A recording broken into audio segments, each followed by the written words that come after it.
Afghanistan's Taliban says all non-Islamic laws introduced over the past 20 years will be repealed, a pure Sharia system strictly enforced. The reclusive Taliban leader said regardless of external pressure, nothing would prevent the return of Islamic Sharia law to Afghanistan. His comments come despite the urgings of the international community to allow teenage girls to resume school and women to work without restrictions. The Taliban have already imposed strict gender segregation in classrooms and government offices. Women have been forced to cover their faces, and in some parts of the country, Western-styled clothes and haircuts have been banned. That's the BBC's Embarrassing Eddie Rajan. Turkish President Erdogan says Turkey and Russia have instructed their respective energy authorities to immediately begin technical work on a Russian proposal that would turn Turkey into a gas hub for Europe. Townhall.com. Rising cases of COVID-19 in Europe worrying health officials in the U.S. Health officials in the Pacific Northwest are urging residents to get the updated COVID booster shot as soon as possible. King County health official Dr. Jeff Duchin says rising COVID cases and hospitalizations in Europe point to what the U.S. can expect to see in 4 to 6 weeks. In Germany, authorities have registered over 114,000 newly confirmed cases in the past 24 hours and 165 COVID-related deaths. Some cases in Bavaria have been linked to the recent Oktoberfest. German Health Minister Karl Lautenberg told reporters in Berlin the direction we're going in isn't a good one and is urging a return to limited precautions like indoor mask wearing to prevent stricter measures later on. I'm Jennifer King. Ongoing strikes at oil refineries in France, seriously disrupting fuel supplies all across the country. Dow futures up 89 points. More on these stories at townhall.com.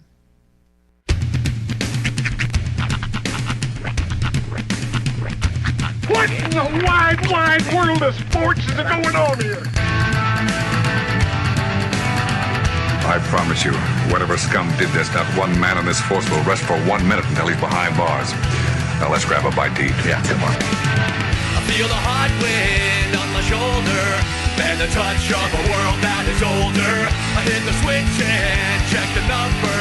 I leave it on and then I slumber. I hear the rhythm ringing through it. Flamenco guitar and cumbia music. I hear the talking of the DJ.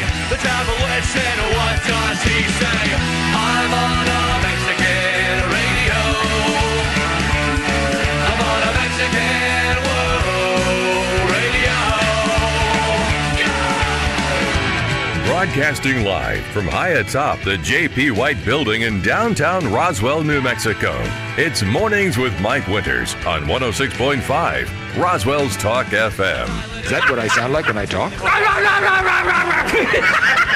Now, here's your host, Mike Winters. And good morning, one and all. Welcome to Mornings with Mike Winters. I am he.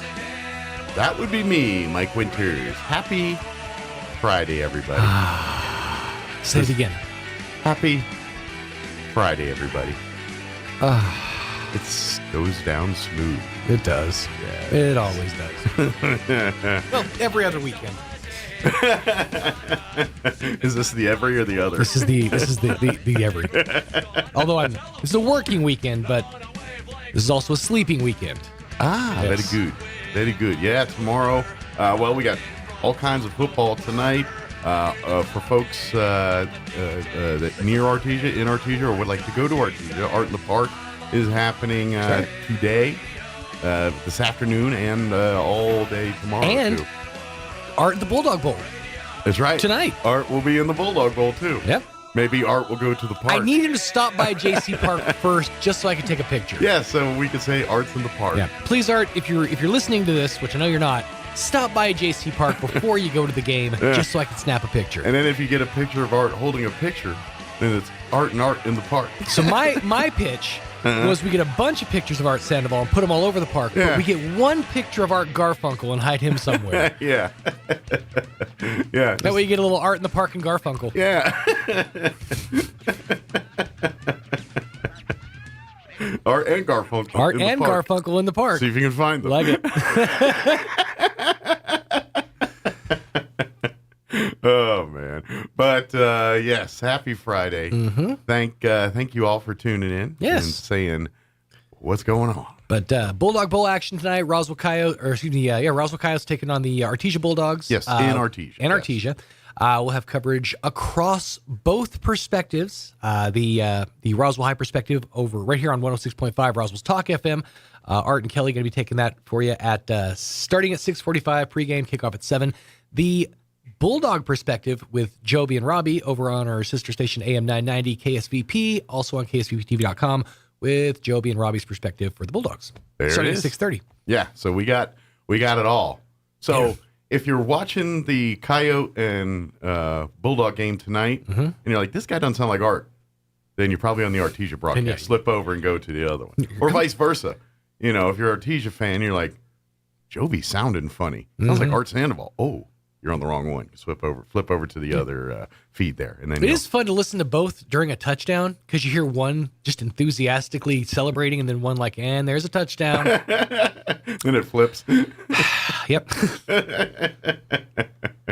Well, there was a brief moment in time where Joe Carpenter was calling games for the Coyotes.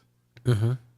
And Jim Wilburn was calling games for the Bulldogs. There was a brief moment in history where they both crossed paths and they were calling the same game at the same. This was, towards. I think it was one of these ones where Jim had actually kind of retired and everything. He came back for the week visiting and said, "Hey, I'm going to call a game." And Joe and Brian Bird were kind of entrenched as the Coyote team at that time.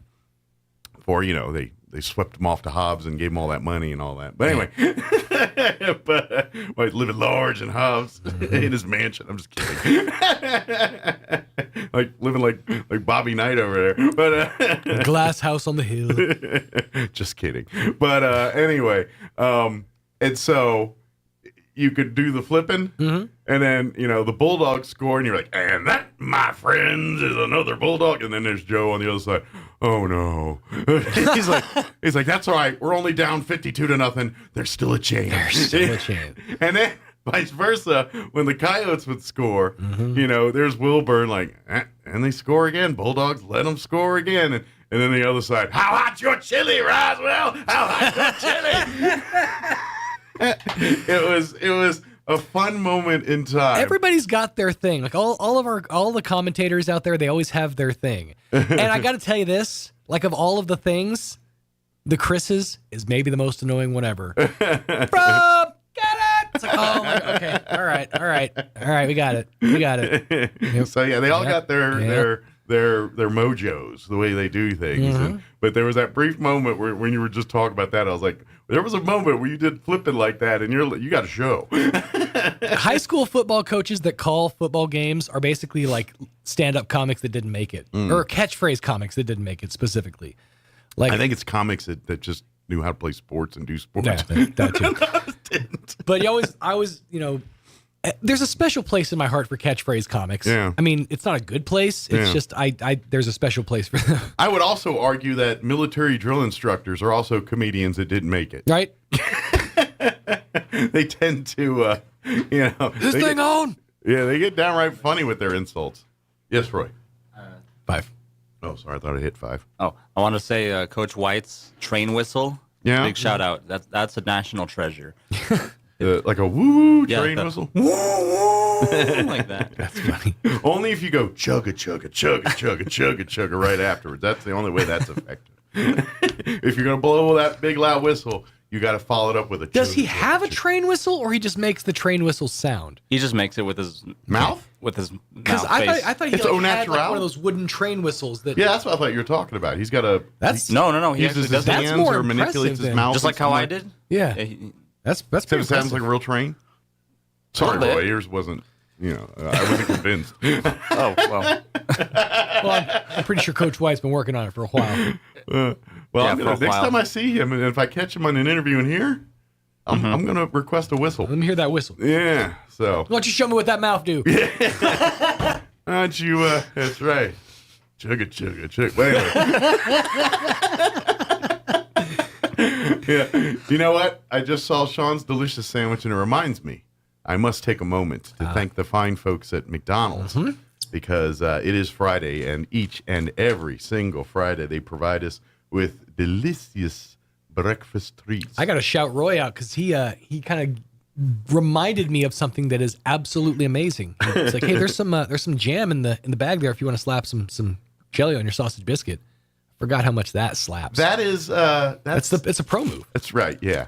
And I would like to say, I'd like to take credit for telling the world about jelly, particularly grape jelly. Strawberry jelly is great if you're I'm not a huge strawberry jam love fan. strawberry jelly. So for folks that are in love with that, God bless you. You do you. I'm a grape guy myself. And when I add, and I'll tell you this, and I'll say it again, don't be scared if there's already egg on that sandwich. Slap the grape jelly on with the egg. It's a marrying. It's I'm telling you, it's a breakthrough moment, very similar to when that guy that his chocolate fell into that dude's peanut butter. It's that same momentous occasion when that happened. You got your jelly on my biscuit. You got your biscuit in my jelly. That's right. Why are you just eating jelly? How'd your egg get my jelly? You know what? I got to say, it's on that guy for walking around with an open jar of peanut butter.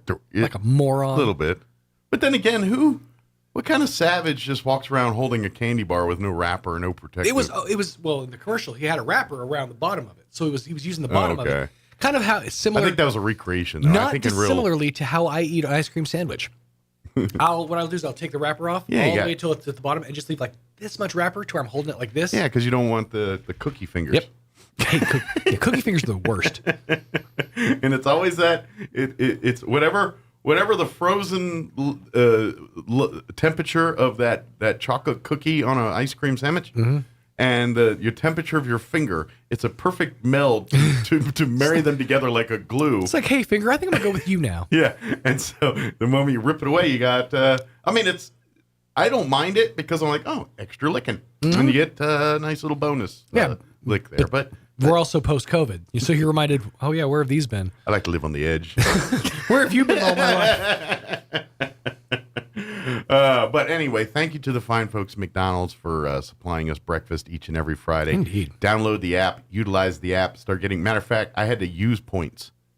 I got a notice like a week ago. You got to use 2,000 points or we're going to take them away. Really? Yeah. Wow. That's pretty messed up. So I said, all right, I will use some points. So I went ahead and got a free you're quarter getting pounder. a little greedy with the points there, bud. So I went and got a free quarter pounder. Using my points, and now I'm back accruing. Till the next time they hit me with a, hey, you're making us nervous with your point accumulation over there. I'm trying to see taking over a franchise right? Here. That's pretty funny, actually. Because how many? What were you up to? Because I'm at 11,267 right now. I always accrue when I was over 20. Okay. And I got to notice, you've got 2,200 points to use by such and such date, or we're going to take them away. And I'm like, okay, let me get on that. Problem is, I go to use the points, and then I see a deal for something I like better, and then I use the deal, and I can't use the points and the deal. So I use the deal, and then I got more points. Right now, sorry, I'm swallowing. Right now, it's $2 off any purchase in the app. Yeah. That's a great deal. Yeah. The other day, I wanted nuggets. They had the $5 20 piece. I said, that's what I want. I took my kids to the play place, and while they were enjoying their time at the play place, I wanted a pie. So I opened the app, and I bought 2 pumpkin cream pies, used the $2 off any purchase, paid $1.67 for 2 pies. There you go. I'm telling you, great deal. That's his rap name, by the way. 2 pies. Yeah, 2 pies. But I will throw myself at the mercy of McDonald's corporate research and development. Please bring back the guava cream pie. That thing was amazing. I did not experience the guava cream pie, and I'm not going to lie, doesn't sound appealing to me. Well, that's you. Sounds like something I'm supposed to put on my skin. It was light and refreshing and amazing. Okay. You know what I'd like to see is a key lime pie for like next summer. I'm surprised that hasn't happened. Right? In the history of McDonald's, there isn't a key lime pie. I'm sure there has been. Yeah. It's probably in like or at least the lime. It's probably in like Kuwait. I think key lime, it's a very specific key lime for the keys that you have to use to be called a key lime. Yeah, I think, but if you want a key lime pie and a lime pie are two different things. Yeah. So but I think because the key lime is a certain type of lime that comes from the Keys, the Florida Keys. Mm-hmm. So, anyway. Already come back. I think I saw someone on Food Network about it. That makes me an expert. Anyway, I did my research. I slipped at a Holiday Inn last night. 7:18. Here's your weather. I'm meteorologist Steve Hamilton with your Pecos Valley weather. Got some showers coming up Saturday night and Sunday with a cold front heading into our area. Looks good today, though. Low 80s and sunny. A few clouds and mid-50s for the overnight hours, and then a mix of sun and clouds and about 85 for the high on Saturday. Showers come in by late Saturday night, mid-50s, and then it looks like a rainy Sunday. Our high in the mid-60s, showers and thunderstorms. That's your latest forecast. I'm meteorologist Steve Hamilton. Thank you, Steve. Currently 52 degrees here in Roswell. Humidity is at 83%. Winds currently out of the north at 5 miles per hour. Sunny today. Enjoy that because we might see less of that this weekend. Not complaining. There's no fair, and we need moisture. But sunny today, high of 82, west winds 5 to 10 miles per hour. Tonight, mostly cloudy with an overnight low of 54 degrees and south winds 5 to 10 miles per hour. Tomorrow, a little bit more sun for you, partly cloudy, 83 for a high tomorrow. Winds will be out of the northwest at around 5 miles per hour. And then tomorrow night, and for the next few days after, the rain chances looking quite good. For Sunday or Saturday night, we're looking at a 60% chance of showers and thunderstorms, mainly after 7 p.m. They're saying mostly cloudy with an overnight low of 57 and southeast winds 5 to 10. Sunday, our chance of rain bumps up to 80%, and that sounds like an all-dayer. They say before 7 and then after 7. I'm like, so all day then. High of 61 on Sunday with north winds at around 15 miles per hour. Sunday night, 90% chance. They just say rain. They only say cloudy, mostly, they just say rain. Low of 53 and chance of precip 90%. So, and then Monday, they start the forecast with rain. Once again, rain before 7, then showers after 7. High of 57, chance of rain 90%. So Sunday night, Monday, 90% chance of rain, 80% on Sunday, 60% Saturday night. Monday night, we're looking at an 80% chance of rain. And then Tuesday, it starts tapering down, 30% with a high of 61. And I love these cooler temperatures. And then by Wednesday, sunny, but temp still upper 60s, low 70s by the later part of next week. So I think it's fall, y'all, as Kelly Clarkson would say.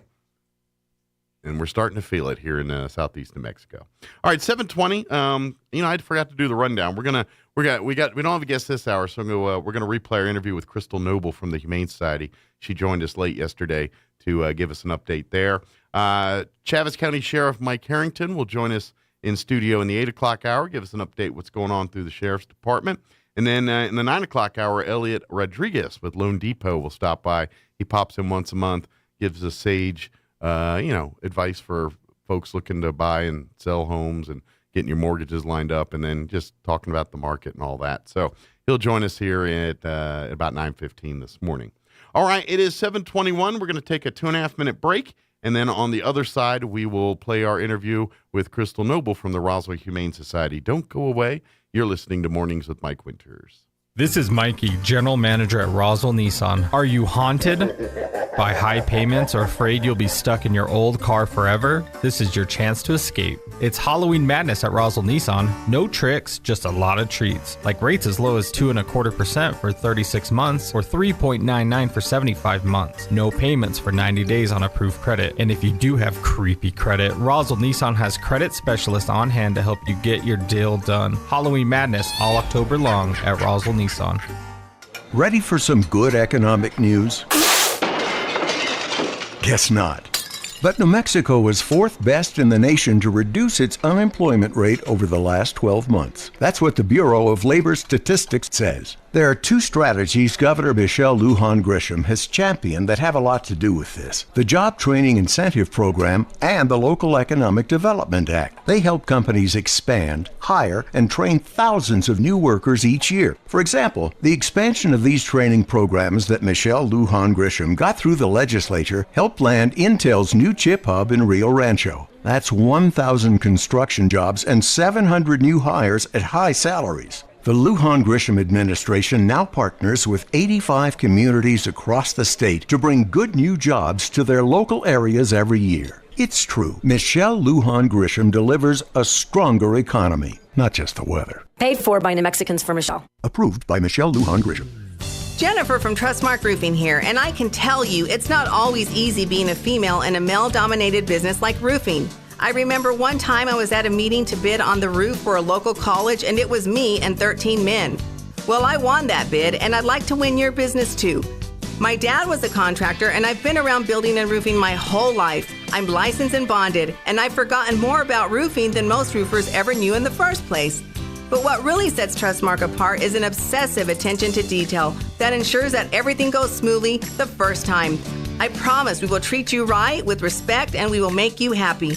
So yeah, it might be a bit odd for a woman to own a roofing company, but give us a try. Let us give you an estimate for your roof. I think you'll be glad you called. For all your roofing needs, call us at 575-755-ROOF or find us online at TrustmarkRoofPros.com. Trustmark Roofing, we put people first.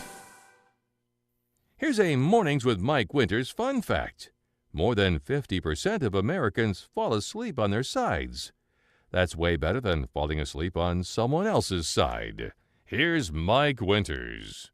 And good morning. It is 23 minutes after 9 o'clock, and joining us in studio this morning from the Roswell Humane Society, Crystal Noble back with us. Good morning. Good morning. How are you today? I'm good, enjoying this weather. It is nice. I imagine good time of year to take dogs for walks and things. It is. The This weather's is like really the good. perfect timing, except for this weekend when it's going to be raining. Right. We're going to get wet. But, next day or two should be beautiful for It that is. here. So, And it's also, where it doesn't have to be early in the morning because the asphalt's too hot. yeah, you can do it after lunch or something, and Yeah. the weather's still pretty pleasant. It is. And I like it more so because, one, we're utilizing less utilities. We're not having to run the air conditioners. Sure, save a little money there. And, we can open up the doors with the screen doors closed and have a fan on and just circulating fresh air through there. And it makes it just as cool. So I like this time of the year. Yeah, it's nice, and probably just a little more, and I imagine the pets are a little more. Dogs are happier, Yeah. they're like, Yeah, a lot more smells. Mm-hmm. Out there smelling from the outdoors and stuff. So it says the wind's gusting from the north, which, I can concur because the window's open. And that's where it's blowing. But you feel the difference in this gusting versus summer gust? Yeah, this is nice. This is nice. There's no sand blasting me, and Yeah. I'm not like ashy hot. Right. It's a cool breeze that's just keeping the temperature. It's comfortable. Yeah, you just want to sit under a tree and, hang out. Grab a blanket, hot cup of coffee, read a book. Exactly. So, but it's also great weather for the dogs and It everything. is. So, if it's if you love pets, love to volunteer and help out, but maybe you can't adopt because you just you live in an apartment or something along those lines. Please come volunteer. This is the time of year where they want people to come and interact with the dogs and the pets. With the weather being what it is, if you could take some of the dogs for walks. Not all of them, but certain ones can come and do that stuff. And all of that helps with the psyche of the dog, but also helps acclimate them to people and things more, which is a big selling point when it's time for these dogs to find a home. Because And also, like when you take them out for a walk, it enriches them to realize that there's more to life than just that kennel. Sure. Because dogs, unfortunately, are not like humans to where we can look to see the brighter days, where we Yeah. can look to see the future. Dogs live in that moment. yeah, what's in front of them? What's happening right now. Yeah. And so, we can give them enrichment toys. We can give them the chew bones, the Nyla bones, the brain teaser toys. But it's not the same as, solid human interaction. Even if it's for 15 minutes at the park walking them so they can sniff every tree and hike on every tree or Sure. squat by every tree. Yeah. that's an enrichment to them to show them that, there is still something else for me. Well, and some of the instinctual things that dogs do like you said, hiking up trees and sniffing everything. Right. That's instinctual. That's what they, territory and all. That's just part of the DNA of a dog, and so that's all healthy for them to do that kind of stuff. It is, the different smells help them, to identify things, and the more interaction they get with people, the more time out of the kennel they get. When it comes time for them to be adopted, it helps them acclimate a lot quicker into their new home. Gotcha. Yeah. So please, if you have some time, love pets and things, please call the Humane Society and ask, hey, I'd love to do this. When's a good time? When can I, and they'll be happy to, give you all that information, set up if you want to do it like an appointment or something. That's great. And a lot of the times, like, if you call and say, hey, this is my work schedule, I have this time available, we will make sure that we have that time for you to come in where we're not scheduling other things. Gotcha. So we can, say, okay, let's come in, let's get this situated. Yeah. And if you want to do an hour, 2 hours, if you want to walk 5 dogs, 10 dogs, whatever your schedule is, that's what we go off of, what you have time available to help us. Sure. Because in return, we want to help you to help us. And I'm guessing for some people, maybe this is an excuse to get out and walk and do some things yourself. And you're thinking, hey, I need to do this my own self. Maybe I'll take a dog with me and make it more fun. Right. And there's a lot of people that we have a lot of traveling nurses and stuff here that, they're not able to bring their pets from home because they're staying in hotels. Right. Because they're only here for 3 to 6 months.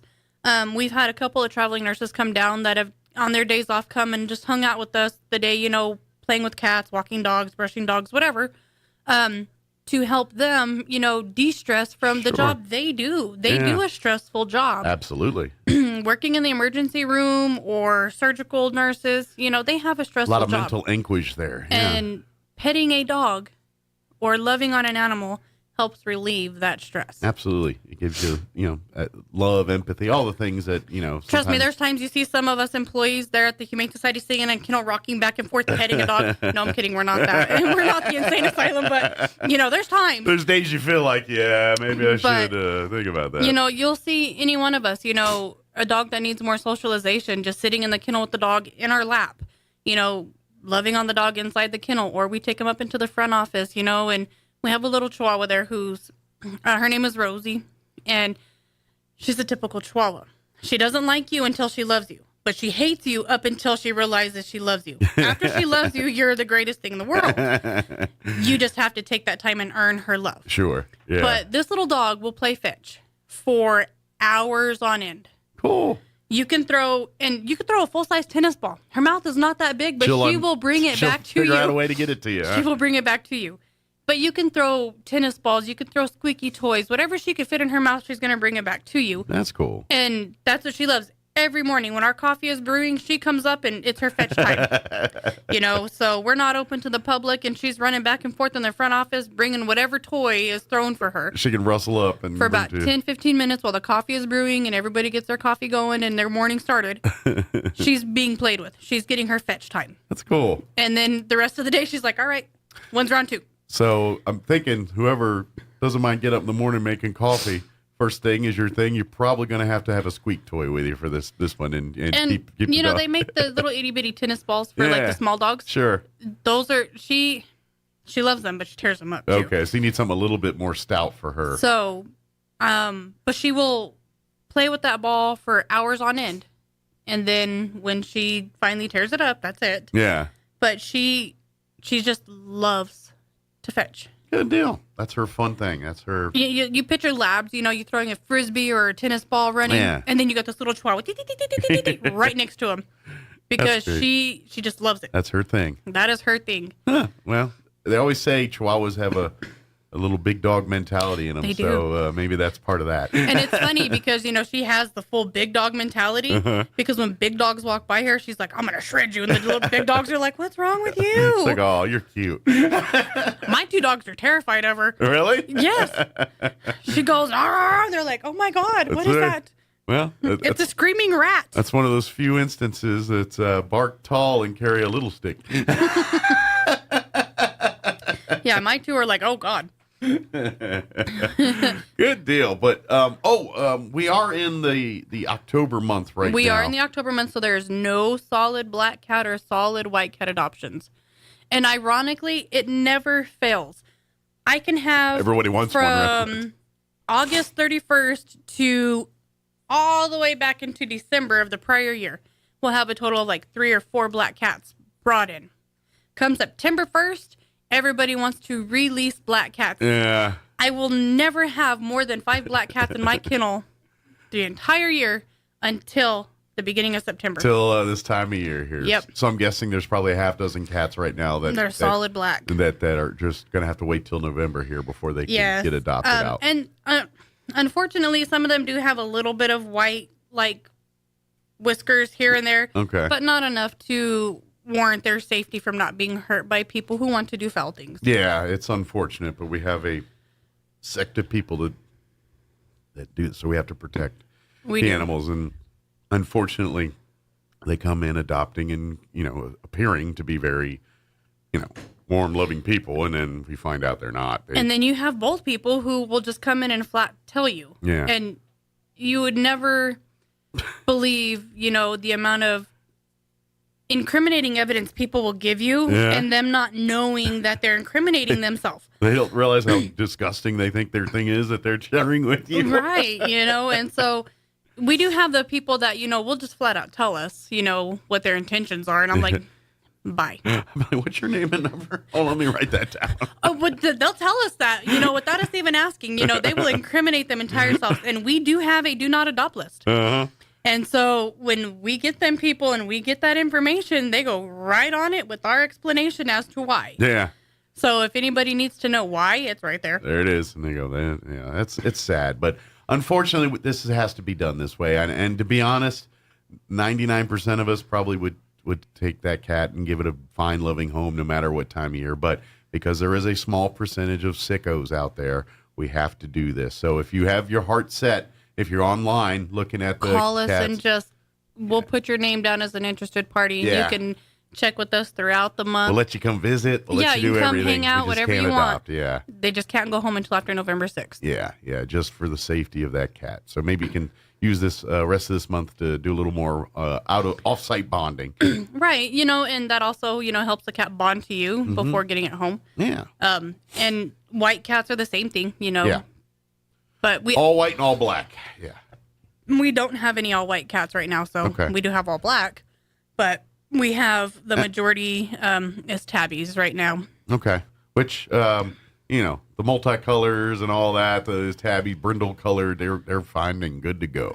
They're ready to take home today if you want. But all black, all white, it'll be till November 6th here. Yeah. So but like we said, please check back, talk to the staff, tell them if you find one at the RoswellHumane.org website, because they'll show there's a picture of every single pet that's calling the Humane Society Now, there home are right now. some cats that their information is listed, but we don't have photos posted yet. Gotcha. Our website is currently not wanting to upload photos. Like, we see it, but when we upload it, the photo It's not itself going to the isn't public? uploaded. Yeah. So there is a work ticket in trying to get that fixed. Okay. So as soon as that gets rectified, so when you see they'll the figure it name, out. and then of course, it says domestic short hair. Unfortunately, it doesn't say black, calico, or anything like that.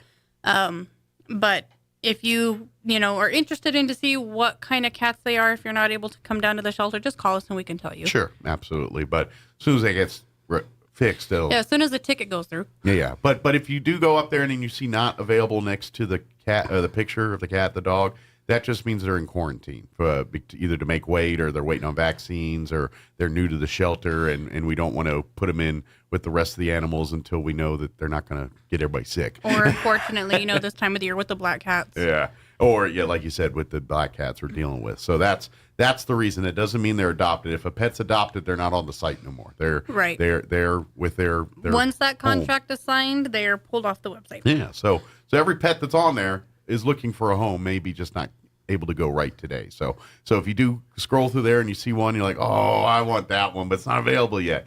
Call, inquire, talk, see if you can visit, email, all that stuff. And trust me, we've said it enough times. Please do that. Don't call every 5 minutes checking and everything on them, but But we might not answer the phone after that.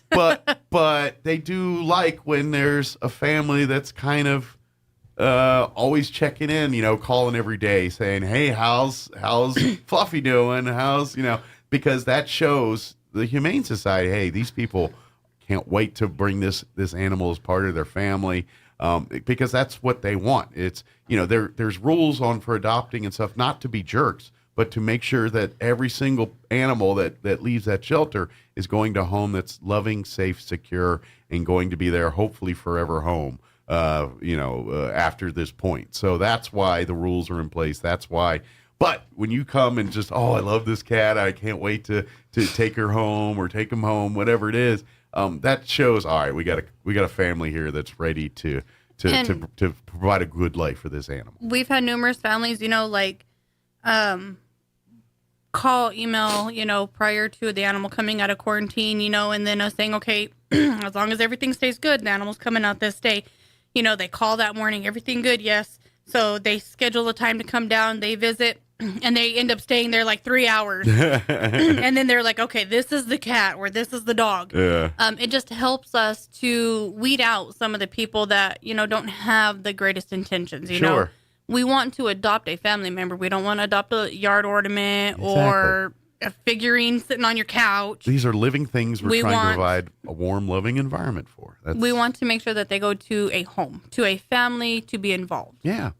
And that's just it. That's the end game here. So please, when you come and if you get told restrictions and things, it's not to deny you. It's to make sure that the best possible scenario is what's going to happen for every one of these pets. So that's why it's for that, not to attack you, but to provide the best for the customers that are the Humane Society, the pets that are looking for homes. Their well-being is more of our concern. Yes. And we don't want to offend anybody or upset anybody, but the reason for the rules and regulations, like Mike said, is because we want to provide the best that we can for these animals once they leave us. We want to make sure that they're going to continue getting, the best, if not better care than what we're able to provide them. Unfortunately, in humanity there, for every loving family out there, there's another person that doesn't share the same passion for animals that you do, and they will treat them in different ways and things that some people, quite frankly, will find appalling. And so that's the scrutiny. That's the reason why we don't want to accidentally give a pet up to someone who's just going to abuse it and not take care of it. So right, and we have a lot of people that just don't understand. And ironically, if you came and you volunteered one day at the shelter and you saw the amount of people that we deal with, the types of people we deal with, and the questions and answers that we get from people, it would help you understand. Sure. A lot of people don't understand because they're not involved in that aspect. Sure. But once you start getting around it and seeing it more and more, there's a lot of things that people would not even believe happen in this town when it pertains to animals. Yeah, it's just sad. So it is. To avoid all that, this is to keep everything on the up and up. So please, if you have troubles adopting and things, please, understand it's not anything personal. It's just priority one is the safety of these animals, and that's anything that risks that they're not willing to let happen. So that's why the rules are in place. That's why the policies are in place, and it protects you too, because at the same time, we don't want you to adopt a pet from there and then you get it home and the thing's about to die because it's not healthy, it's not taken care of. It just got brought in and said, all right, we'll get it. The Humane Society, every one of these pets, if they come in sick, they're going to leave healthy. But that's how they don't just. It's not animal storage until someone else can deal with a problem. It's these are pets' lives that they're responsible for, and before they give that responsibility up, they're going to make darn sure that they're giving it up to someone worthy of that responsibility. Yes. So sorry, I know we got soapboxy on that one, It's but okay. This month more so than ever. You kind of need to do that because some people are like, well, I'm gonna come on, let me adopt the black cat. I get it. You probably aren't going to do anything creepy, but what happens if you do, and then you duped us? Or what happens if the cat gets out of the house by accident. And someone else does and something. somebody else does it. Yeah, unfortunately, if you're one of those people or families that have cats that you keep outside around the house and Please bring your black cats inside. bring your black and all white cats, all black and all white cats indoors, because unfortunately sycophants are at night scoping neighborhoods that have things like this, looking for, because they can't adopt from the Humane Society. I'm sure, I don't know about animal control, what kind of rules they have in place. I'm not sure either. But I imagine they're a little leery of that stuff too. So it's, and certainly I think any rescue in town is very aware of what these people do. So they're on the guard for that too. So the only way they can really find them is steal them out of people's yards or find stray ones in alleys and what have you. Yep. And we understand we want to control the cat population, especially our strays and feral cats. That ain't the way to do it. No, it's all right, not. Let's let our Satanistic friends come in and take care of it. No, we're not going to do that. No. But let's talk thrift store. Yes. I'm sure they're busy as ever. It's a good time of year. They are. Yeah. There's a lot of things about to happen real quick for the thrift store.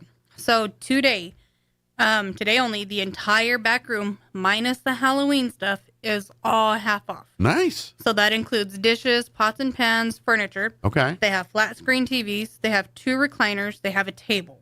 Wow. That's all included in the half off. They've got a lot of nice shoes for men's, kids, and women's. Okay. They're putting out winter boots, like brand new winter boots that were bought, decided they didn't like the design, Sure. threw them in the box, donated them. Nice. And boots This are coming expensive. Saturday, which is, I think, the 15th or 16th. That sounds right, the 15th, yeah. All Halloween starts the half off. Okay, so beginning this Saturday, So 50% costumes off. are already only $2 unless they're marked differently. So they'll be $1? They'll be $1. Well, I'm going to say this right now. If you're looking for something specific, don't wait till Saturday. Pony up the extra $1 and go get it now. Right? That way you have it. Versus the $50 at the store. And to be honest, this is awesome. You guys have sales and stuff because it really does help move product and things.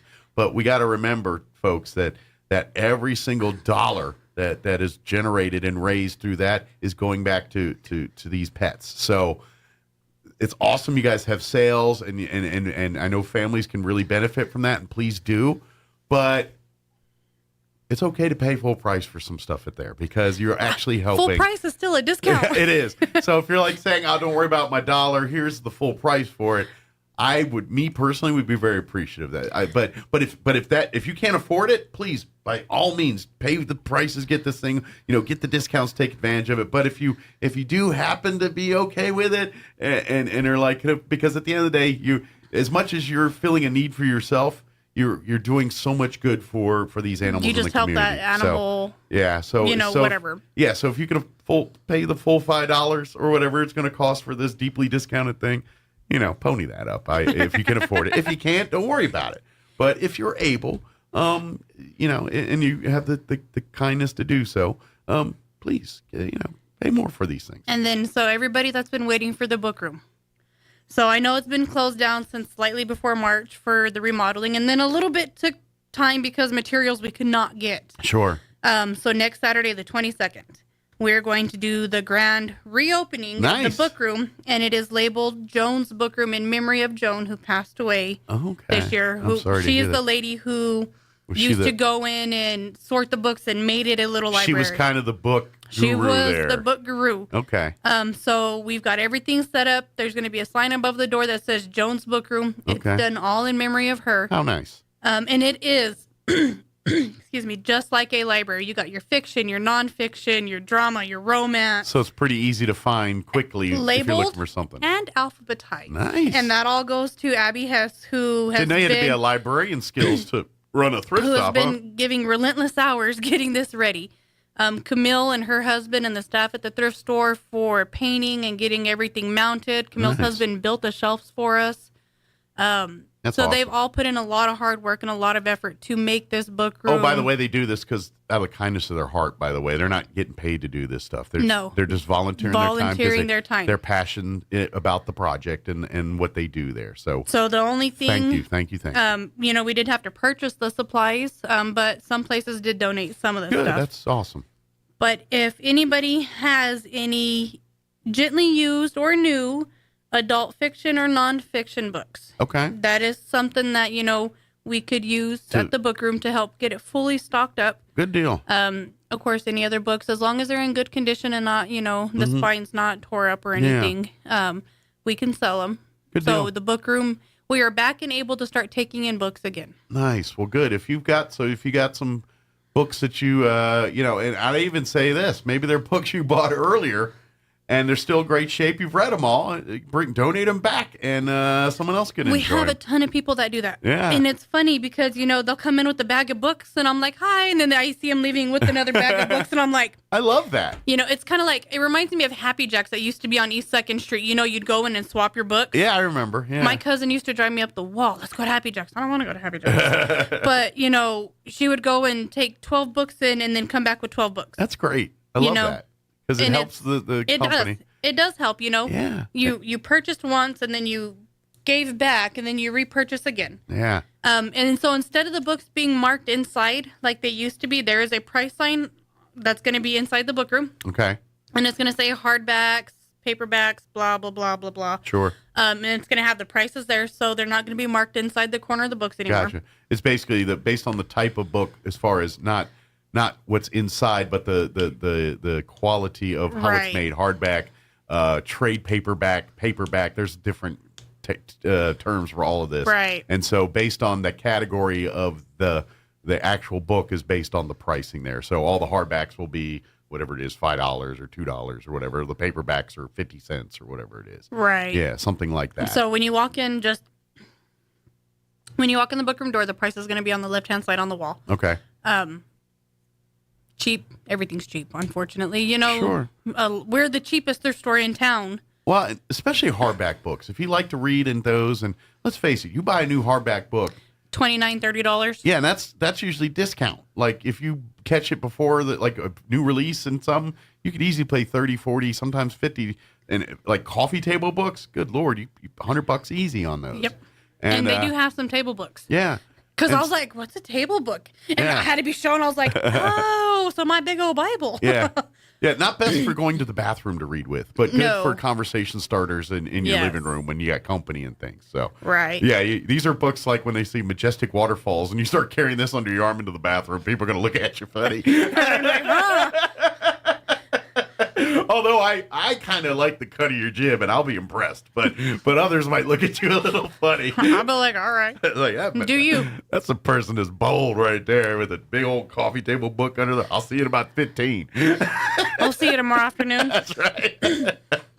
But yes, please come support. And like I Please. said, if you've got books that you have that are great books that just they're taking up space, or you've read them and don't need them, and everyone that's going to read them's read them, donate them, and Yes, we would greatly appreciate it. yeah, and then like you said, please, pick up some ones and then donate them back, or do whatever. And then another thing. So the thrift store, they've changed a little bit around. So it used to be that they were there on Mondays, like sorting through week donations from Sunday and cleaning the store and stuff. So they moved that to Tuesdays. Okay. So if you have any donations, please don't drop them off on Sundays or Mondays. Okay. Just because we're still having a hard time with people stealing Sure. the donations left outside the door. Yeah. It's unfortunate, but it happens We're every time. at the kennels cleaning on Sundays and Mondays, and we do bring the donations in for them. But unfortunately, after we leave, there's nobody there. Gotcha. And we have it on surveillance cameras. The police have been notified. So we are basically under 24-hour surveillance for the donation area for the thrift store. The police are on watch and standby to keep that area in higher patrol. Gotcha. But they're climbing inside the bin and having somebody on the outside, and they're just hoofing everything out. All on camera, and they don't care. Well, and that's just it. I think what you got going on is you probably have some locals that scout it, just like the cops are scouting. They're scouting it too, and when they see "quote unquote" good donations being made, then they're like, "All right, there's something They're good. bold Let's go enough check to where it they out." park Yeah. at the back of the parking lot, watch Yeah. people donate, and before that person's finished driving off, they're already over there sorting through it. Yeah, those people case it. They probably have someone casing it 24/7. So we do ask, if you have any donations, Tuesdays through Saturdays. If you need us to pick them up, call us. We will pick them up. They have the truck to go out to get the donations. If you want to schedule a time, let's say on a Monday, because you can't do it during the week, call, schedule it, and then somebody from the kennel will go and help you unload. Okay, cool. But we ask, don't leave it outside just because we're having a hard time with keeping people from stealing. Yeah, it's unfortunate, but unfortunately, we are in a hard economy with the recession going on. And if you do find yourself homeless or in need of clothing, go inside during the week. Talk to Camille. Explain your situation. Oh, yeah, they love to help. She will gladly help you. Yeah. Yeah, if you're in need, talk to them.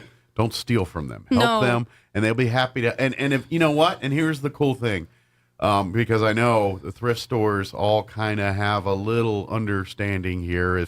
If the clothing or whatever that they don't have to help you with is in the thrift store at the Humane Society, they can call over to, say, the Refuge or to the Salvation Army or Goodwill or one of the others and say, hey, I've got someone that needs some help. Do you guys have anything to help them with? And a lot of times they say, yeah, we got some things, send them over and we can help them, or at least tell you, no, we don't, but I know so-and-so has something, call them. And there is that network that goes on people that are in need. We do want to help those in need, and we do understand times are hard. Mm-hmm. We get that really well. Absolutely. But we want to know, or want you to know, that we will help you. Just talk to us. Yeah. Don't steal it, please. Yeah. There's no shame in coming in and saying, hey, I need help. I'm under times. Yeah. Because we've all been there and we all understand. Yeah. But you're stealing from people that are in just as dire straits as you are. You know what I mean? These are people that, yeah, okay, the pets and things, but let's face it, without the Humane Society, all these pets would probably not have a chance at finding good homes and things like that. Let's face it, city facilities can't just keep up with all of that. We need places like the Humane Society and these other great rescue facilities and groups to fill the void. And we lose one, it's huge. And the Humane Society is obviously the biggest of the bunch when it comes to your nonprofit animal services in our community here. And when you keep stealing from it and things, you prevent it from happening. And unfortunately, if enough people go stealing stuff without it there won't be enough money to keep the doors open. It's just, what funding they get through other means will help some. But when it comes to the actual running, the day-to-day, all that stuff, the thrift store is the reason why they can do all that. So please, don't. And if you know, I get it. If you do need help, come in and talk to them. Don't try to hop the fence and steal stuff. And eventually you're going to get caught. Someday you will get caught. We've had several people caught red-handed. The police have, done what they said they were in legal rights to do. Sure. But we will prosecute for stealing. Yeah. We want people to know that it's okay to ask us for help. Yeah. Don't take from it, please. Yeah. You stop becoming a victim when you start taking from victims. Yeah, pretty much. That's the way I think humanity kind of looks at you. So please don't do that. So, anything else? I think we're good. I think we're covered. Excellent. Please come check out the Humane. Check back early and often. Visiting. Go to roswellhumane.org. That is the official website for the Humane Society. They've got, like I said earlier, all of the animals available for adoption are there. If you'd like to be more involved, like becoming a member, you can find out ways to do that through there. Pretty much any living thing can be a member of the Humane Society. Your kids, your dogs, your cats. And I say goldfish. Living. Yeah, goldfish. I imagine if you bring your fern, they'll let you make that a member too. I will. I'll make that exception. I'll slide it. But you got to bring the fern in. You do. I want to see it. I want to see them so I can put a membership pin on I do. I want to see it. but again, roswellhumane.org, you'll find all of that there. Yes. Too. And then don't forget, come on by the thrift store and the shelter are right next to each other on East McGaffey, both right next to Animal Control. Yes. So if you do go into the shelter and there's just a pet that, for whatever reason doesn't speak to you or connect with you, walk right next door to Animal Control and look at those pets too, because regardless of what building you adopt out of, you're rescuing pets here in New Mexico by doing that. So, and there's other ones too, but either way, you're rescuing pets here in Roswell. Saving a life is saving a life, regardless if it's from our shelter or Animal Control's. Yep, because what'll happen is the moment there's free cages in the animal Humane Society, they'll fill those with some of the short-term animals in the animal control facility. So good deal. Well, I better play some commercials before we go, or they get mad at me. So as always, appreciate it. We'll see you here in a few weeks. Okay. Thank you. All right. It is 9:50. It's time for the Chavez County Sports Report. At last, it's time for the district football schedule for Roswell and Goddard. Both teams play their district openers tonight. Roswell on the road at Artesia. 7 o'clock start. Artesia is 5-2. Roswell is 6-1. Last action for Roswell 2 weeks ago, beating then number 1 Piedra Vista 32-14. Goddard, meanwhile, at home at the Wool Bowl against Mayfield. That starts at 7 o'clock. Goddard is 5-2 overall. Mayfield is 4-3. Also tonight, you've got NMMI at home against Dexter. Dexter is 1-0 in district. NMMI still seeking its first district victory. That game starts at 7 o'clock. And in six-man football, Gateway Christian still unbeaten, playing a non-district game against Roy. That starts at 6 o'clock this evening. The Sports Report brought to you by DSI. Call DSI for all your office technology needs. I'm Eric Butler at Roswell's Talk FM 106.5. I'm State Representative Greg Nybert. New Mexico ranks 50th in child well-being, and this statistic is not acceptable. Too often we see in the news where a child taken into state custody is returned to an abusive situation only to suffer more abuse, sometimes resulting in death.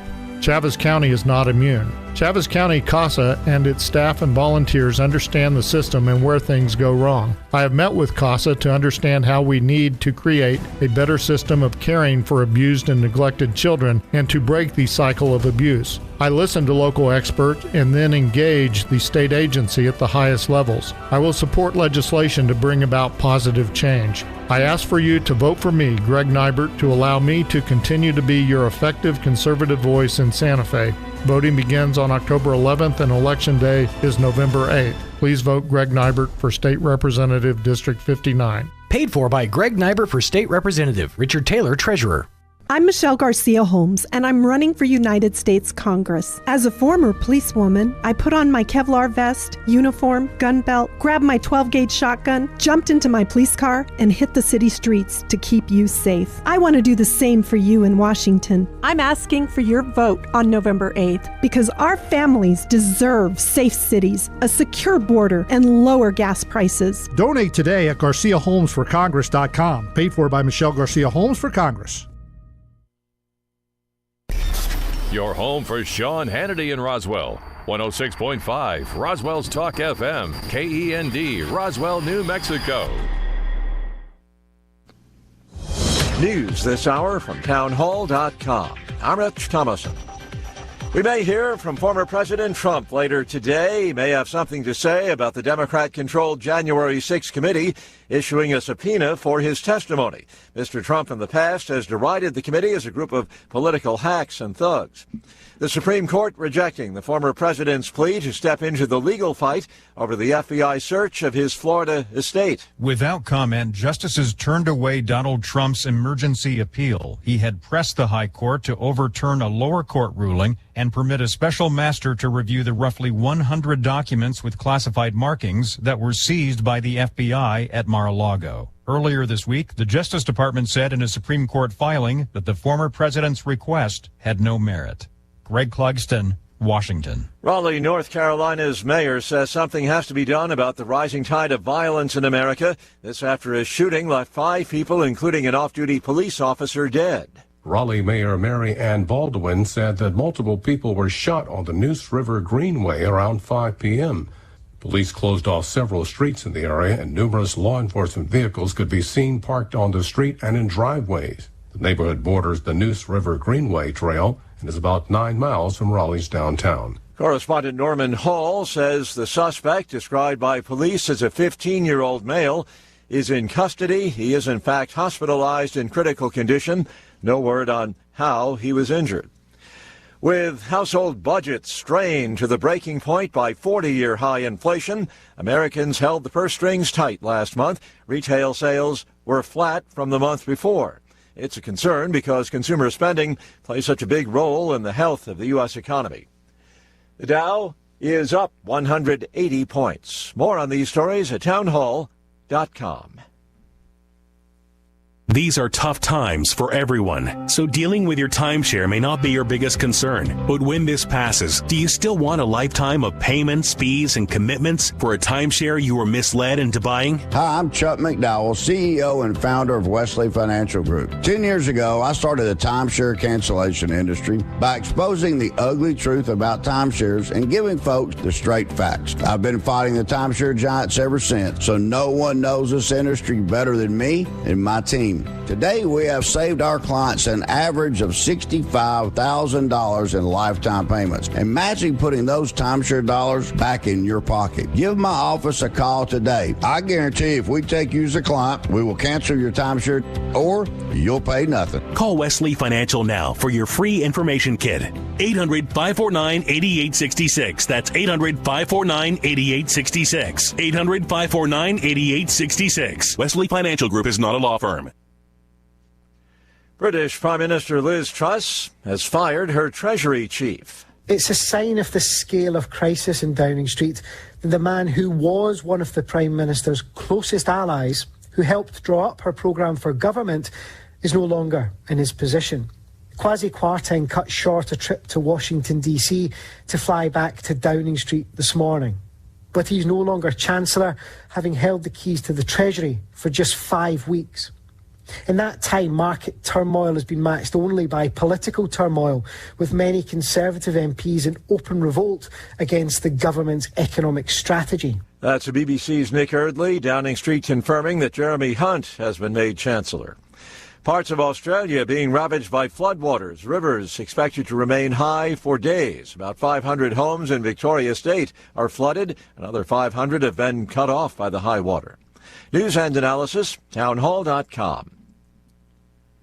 Team Biden considers COVID-19 an ongoing public health threat. The Biden administration is extending the coronavirus public health emergency through January 11th. Daily virus deaths and infections have dropped. More people are taking off their masks in public. But the administration is worried about a possible spike in cases this winter. White House Coronavirus Response Coordinator Dr. Ashish Jha wants people to stay up to date with boosters. What happens in the weeks and months ahead will have a large impact on how the winter goes. And really what happens in this winter is largely up to us. Since the beginning of the year, Republicans have pressed the White House to end the public health emergency. The administration has said it would give 60 days notice before it ends. Ed Donahue, Washington. Netflix set to unveil a lower-cost streaming service. It will feature ads. The ad-supported service to debut November 3rd. Netflix trying to reverse a drop in subscribers. More on these stories, townhall.com.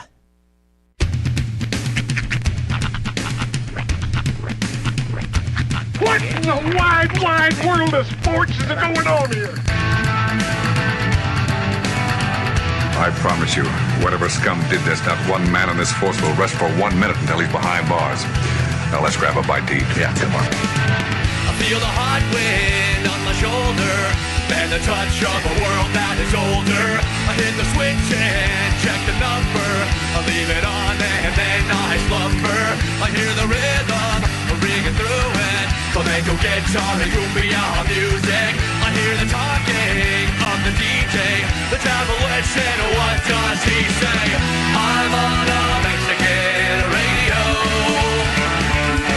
I'm on a Mexican radio. Broadcasting live from high atop the J.P. White Building in downtown Roswell, New Mexico. It's Mornings with Mike Winters on 106.5 Roswell's Talk FM. Is that what I sound like when I talk? Now, here's your host, Mike Winters. And good morning. It is 6 minutes after 8 o'clock. Welcome to hour number 2. The deuce. Of Mornings with Mike Winters, right here on 106.5 Roswell's Talk FM. Happy Friday. Yes. Everybody. Welcome to it. Mm-hmm. It's nice. It's cool out. It is. But not too cold. This has always been my favorite time of the year. Yeah, like it is. Early fall time, Yeah. that sweet spot right in the middle. This is by far my favorite time, especially my favorite time of the year to be a New Mexican. because the temps are absolutely perfect. It's dress and layer weather. Yeah. I mean, all the best drinks are starting to come out. By the way, I forget until this time of year how much I love apple cider. I freaking love apple cider. It's not something you think about until this time of year. Man, is it good. Well, I'm glad you talked, because I quite frankly get tired of hearing about pumpkin spice. Oh, yeah. And you're like, no, I get it. No, I honestly, I like pumpkin pie. Yeah. I'm done. I'm tired of pumpkin spice. Yeah. It's just, it doesn't do it for me. I never actually had a pumpkin spice latte. And to be fair, I really have never had one. But I don't think it would be my thing. I'd much prefer a nice, tall, or short hot apple cider. Yeah. I just got reminded of something else, changing gears. But by the way, yes, I'm cider, and I don't mind cider. Like, I don't crave it. To the point where at the Christmas Railway, when you go out and see Santa or whatever, you can have a free cup of hot apple cider or hot chocolate. Yeah. I know where you'd go, you savage. Oh yeah. Hot apple cider every time. Oh yeah. I'm a chocolate color. Of course, sure. But okay, so last night, I after my meetings went home. I went home to finish watching the Commanders Bears game. Mm-hmm. Of course, it's an Amazon Prime game, so you got to go watch it on Amazon Prime Live. So I had to go get on my Fire Stick to go watch the game live. Seems like an odd place to run a game exclusively. Well, it was not on a regular TV channel live. I saw it was coming on NFL Network at 10 o'clock last night, but it wasn't on any of my channels live. So I'm like, well, dang, I guess it is exclusive Prime deal. So I went there and by the way, my team won, but I'm still like disappointed. It was the ugliest, saddest. Like, even the coach had to lay into people about the quarterback. He got with, like, if you would have watched our coach's presser last night, you would have thought we lost the game. But we won, and we shouldn't have won. That's just it. We really did lose that game. If the Bears weren't as equally inept as Washington is, they would have won. But W's a W. I mean, it right? is. But we should be better than this. What this guy's been touting and doing and all, it ain't getting it. Now, granted, I at this point, I'm just like, it doesn't matter. They're not going to win this team as long as Dan Snyder's the owner. Matter of fact, Al Michaels basically did a whole thing about them selling the team and all this other stuff. But anyway, my whole point of this was not the fact that my team won and I'm still sad. The fact is that when I was watching, of course, they have their own commercials and and of course they're touting their own thing.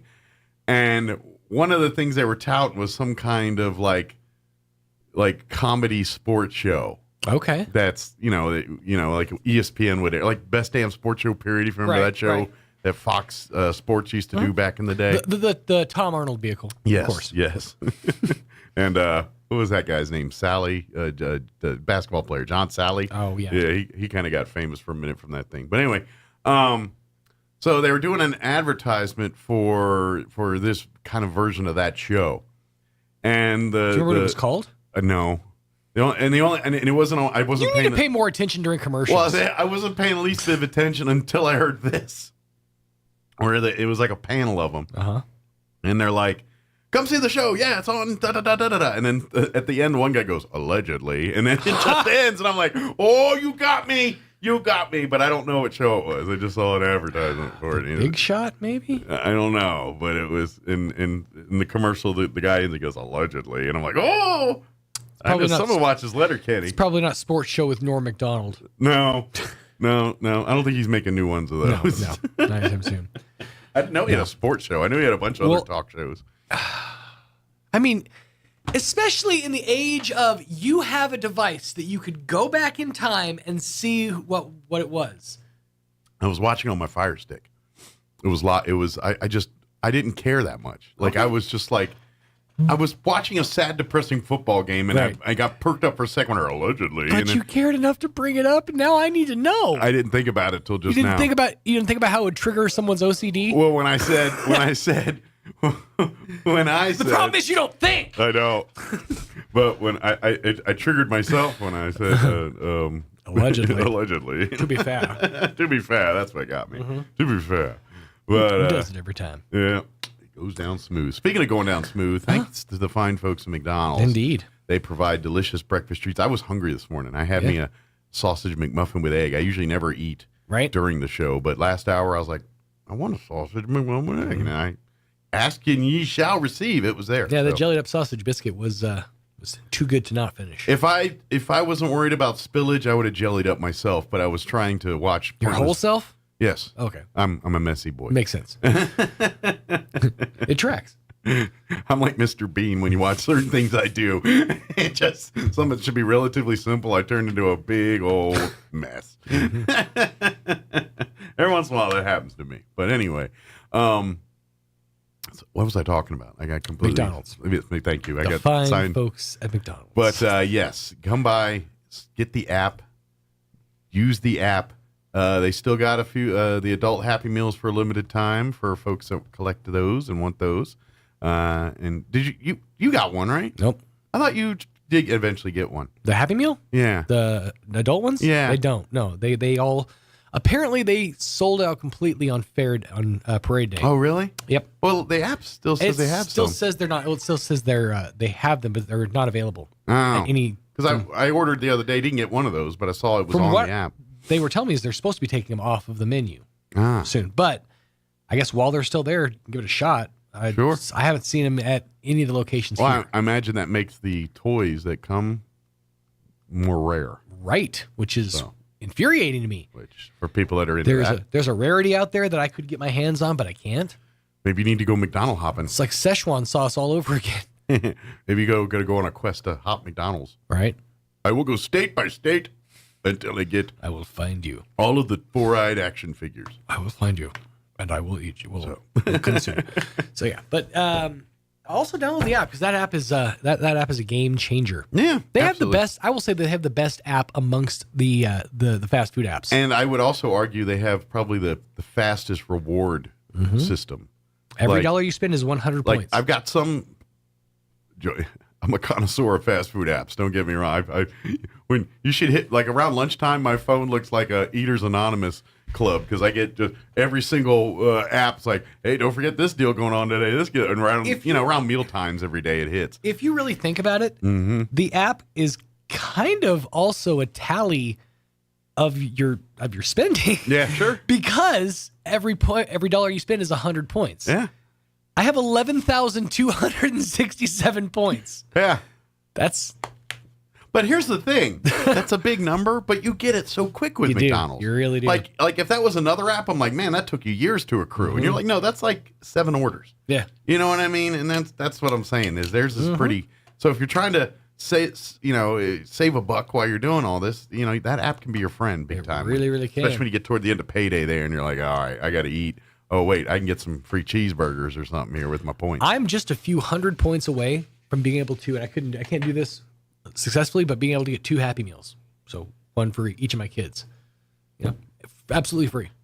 Nice. 2 separate orders, but yeah, absolutely free. So. Yeah, you'd have to do it two meals, but absolutely. So download that app, utilize it, give it a try, and sample it maybe for some breakfast or lunch today. Indeed. Yeah. Chaves County Sheriff Mike Harrington scheduled to join us this hour. So we'll have that here in a bit. And I texted him yesterday, and he replied back, said, I will be there. So very good. So it's on his radar. Only thing that could stop us is if, he's the sheriff and criminals. Right. Criminals do something. They don't really work around our schedule, unfortunately. So hopefully. That's true. No. They're here. They're here? Yes. Oh, is that what the peace symbol was? Yep. All right. Good. So no. The undersheriff. I'm sure that Mike's back there too. So yeah. So no miscreants have caused problems for us. No, today, sir. So. Hey, where'd my paper go? Which one? My paper with my lineup. Oh, just disappeared. I don't know. I wonder what I did with it. I wonder if I ate it. I do. I was hungry earlier. I told you I had that true. sausage. Well, you got your roughage. Yeah. Paper. All right. It is 8:16. Let's get you up to date on the weather. I'm meteorologist Steve Hamilton with your Pecos Valley weather. Got some showers coming up Saturday night and Sunday with a cold front heading into our area. Looks good today, though. Low 80s and sunny. A few clouds and mid-50s for the overnight hours, and then a mix of sun and clouds and about 85 for the high on Saturday. Showers come in by late Saturday night, mid-50s, and then it looks like a rainy Sunday. Our high in the mid-60s, showers and thunderstorms. That's your latest forecast. I'm meteorologist Steve Hamilton. Thank you, Steve. Currently 53 degrees here in Roswell. Humidity is at 80%. Winds currently out of the north at 5 miles per hour. Sunny today, high of 82 expected. Winds be out of the south, 5 to 10 miles per hour. Mostly cloudy tonight with an overnight low of 54 degrees. South winds 5 to 10 miles per hour. For your weekend, one more day of sunny. That will be Saturday after today. Partly cloudy, 83 for a high with north winds 5 to 10. And then beginning Saturday night, and then for the next several days, rain will be the main word in our forecast. A 60% chance of rain, showers and thunderstorms Saturday night. They say mainly after midnight, so late Saturday. Looking at mostly cloudy otherwise with an overnight low of 57. Southeast winds 5 to 15 miles per hour. Sunday, our chance of rain's at 80% with a high of 61 and north winds around 15 miles per hour. Sunday night, they just say rain with an overnight low of 53. Our actual chance of rain Sunday night is 90%. And Monday, 80% chance of rain, high of only 57 on Monday. And then after Monday night, Tuesday, our rain chances diminish down to like 30, 20%. So 30% Monday night, 20% Tuesday. And but the highs, 61 for a high on Tuesday, 67 for a high on Wednesday, and then back into the low 70s by Thursday. But yeah, through Monday night into Tuesday a little bit, from Saturday night to Monday night, we got a good shot of getting some decent rain showers here. So we need it. We'll take it. If we can work around and not mess up our schedules too much, hopefully. But we need the moisture, so we'll take it. All right, it is 18 minutes after 8 o'clock. We're going to take a 3.5-minute commercial break. And then Sheriff Mike Carrington, Charles Eastless, Undersheriff, going to join us in just a few. Don't go away. You're listening to Mornings with Mike Winters. ENMU Roswell offers high school students the opportunity to get a head start on their college education journey into healthcare. Through the Allied Health Careers Pathway, high school learners can enroll in dual credit courses that introduce them to a wide range of careers that include emergency medical technician, paramedic, nursing, occupational therapy, respiratory therapy, medical assisting, phlebotomy, and nursing assistant. Start your healthcare career path at ENMU Roswell. Contact your high school counselor for more information. October is Breast Cancer Awareness Month, and early detection saves lives. Take care of yourself by staying up to date on your mammograms at Artesia General Hospital. Their 3D mammography brings you the most accurate technology with your comfort and convenience in mind. Appointments average just 15 minutes. If you're a woman over age 40, you don't need a doctor's referral to schedule a mammogram. Remember, early detection saves lives. Request your appointment today at artesiageneral.com/mammogram. This is John. Hey, my name is John Jackson. He's not some actor. He's a steward of the land with a John Deere 3 Series tractor. John runs with us. Nothing runs like a Deere. Get a 3 Series tractor with 0% APR for 72 months at your John Deere dealer today. For additional cost information, please call toll-free 855-633-2316. Stop by Pecos Valley Equipment in Artesia or Roswell, or visit us online at pecosvalleyequipment.com. Jennifer from Trustmark Roofing here, and I can tell you it's not always easy being a female in a male-dominated business like roofing. I remember one time I was at a meeting to bid on the roof for a local college, and it was me and 13 men. Well, I won that bid, and I'd like to win your business too. My dad was a contractor, and I've been around building and roofing my whole life. I'm licensed and bonded, and I've forgotten more about roofing than most roofers ever knew in the first place. But what really sets Trustmark apart is an obsessive attention to detail that ensures that everything goes smoothly the first time. I promise we will treat you right with respect, and we will make you happy. So yeah, it might be a bit odd for a woman to own a roofing company, but give us a try. Let us give you an estimate for your roof. I think you'll be glad you called. For all your roofing needs, call us at 575-755-ROOF or find us online at TrustmarkRoofPros.com. Trustmark Roofing, we put people first. It's October, and that means it's time to paint Roswell Honda pink. We partnered up with the Chaves County Cancer Fund to help raise much-needed money, and we are gearing up for another amazing year. Roswell Honda is giving away some great prizes, including 3 Michael Kors designer purses, pretty in pink, of course. Stop by for a free entry or 3 entries with a qualified test drive. And that's not all. With new inventory arriving daily and over 100 quality pre-owned vehicles on the lot, there's never been a better time to get behind the wheel. Here's Joe Salzar to tell you all about it. Don't let vehicle pricing rumors fool you. With Roswell Honda's market-based program tool, we are making it easier than ever to get the best deal in southeastern New Mexico. And with every vehicle sold in the month of October, we will donate $50 to the Chaves County Cancer Fund. Join us Saturday, October 29th from 10 to 1 p.m. We will have a special performance by the Charlie's Angels. Bring cash to support the cause and purchase goods from our many vendors. Help us make it happen for the Chaves County Cancer Fund, and let's paint Roswell Honda pink. Here's a Mornings with Mike Winters fun fact. The ball on top of a flagpole is called a truck. Mess with your friends today by pointing at a flagpole and say, "Hey, check out the truck on top of that flagpole." Here's Mike Winters. And good morning. It is 22 minutes after 8 o'clock, and joining us in studio this morning, we got the A-team in this morning. Under Sheriff Charles Eastlis with us this morning. Sheriff, on his way. I think he's a little wrapped up at the moment, but he'll join us when he can. When you're the boss, there is no time. That's right. We march to your beat. That's right. But first off, thanks for spending some time with us. We do appreciate when you and the Sheriff come in and visit. And I know both y'all's schedule is pretty intense, and there's unfortunately it's hard to cement anything in your schedule because your schedule's dictated by the public, really, and what goes on and what happens and things. And so even though you're like, oh, it's a day off today, but as soon as something major happens, and guess what? It's not a day off no more. Yeah. And so that happens to yourself and your sheriff's day quite often. So, right. So we do appreciate when you're able to spend some time and hang out with us. Absolutely. Is that thing on the blink again? Yeah, that's okay. That's all right. It gets sometimes it gets in one ear and out the other. It took me back to the 80s there for a minute. Oh yeah, well in that particular set, that's one step away from a Walkman headphone. Hey, that's all that's missing is the old cassette tape. That's right, and it is a fashionable white too, right? By the way. yeah, that's always good. Pretty sure I got those free with something. I don't know. It was I know those are because the ones we had before broke, and I was like, well, I got these from somewhere, and we just put them there. And I've got these from the 80s. Yeah, they stole them from Michael J. Fox's DeLorean. But I gotta say, it seems like y'all been pretty busy here with just between shootings and car accidents. It's just been a lot of just stuff that's been going on around town lately. And then you throw the fair right in the middle of the mix. Sure. And which from what I hear sounds like for the most part, everything went with the fair. Everyone behaved, no real major incidents or nothing. And we had one little incident at the front gate, and the lieutenant that was there, she's about 5 foot tall, and she jumped jumped right in the middle of them like a cat in water.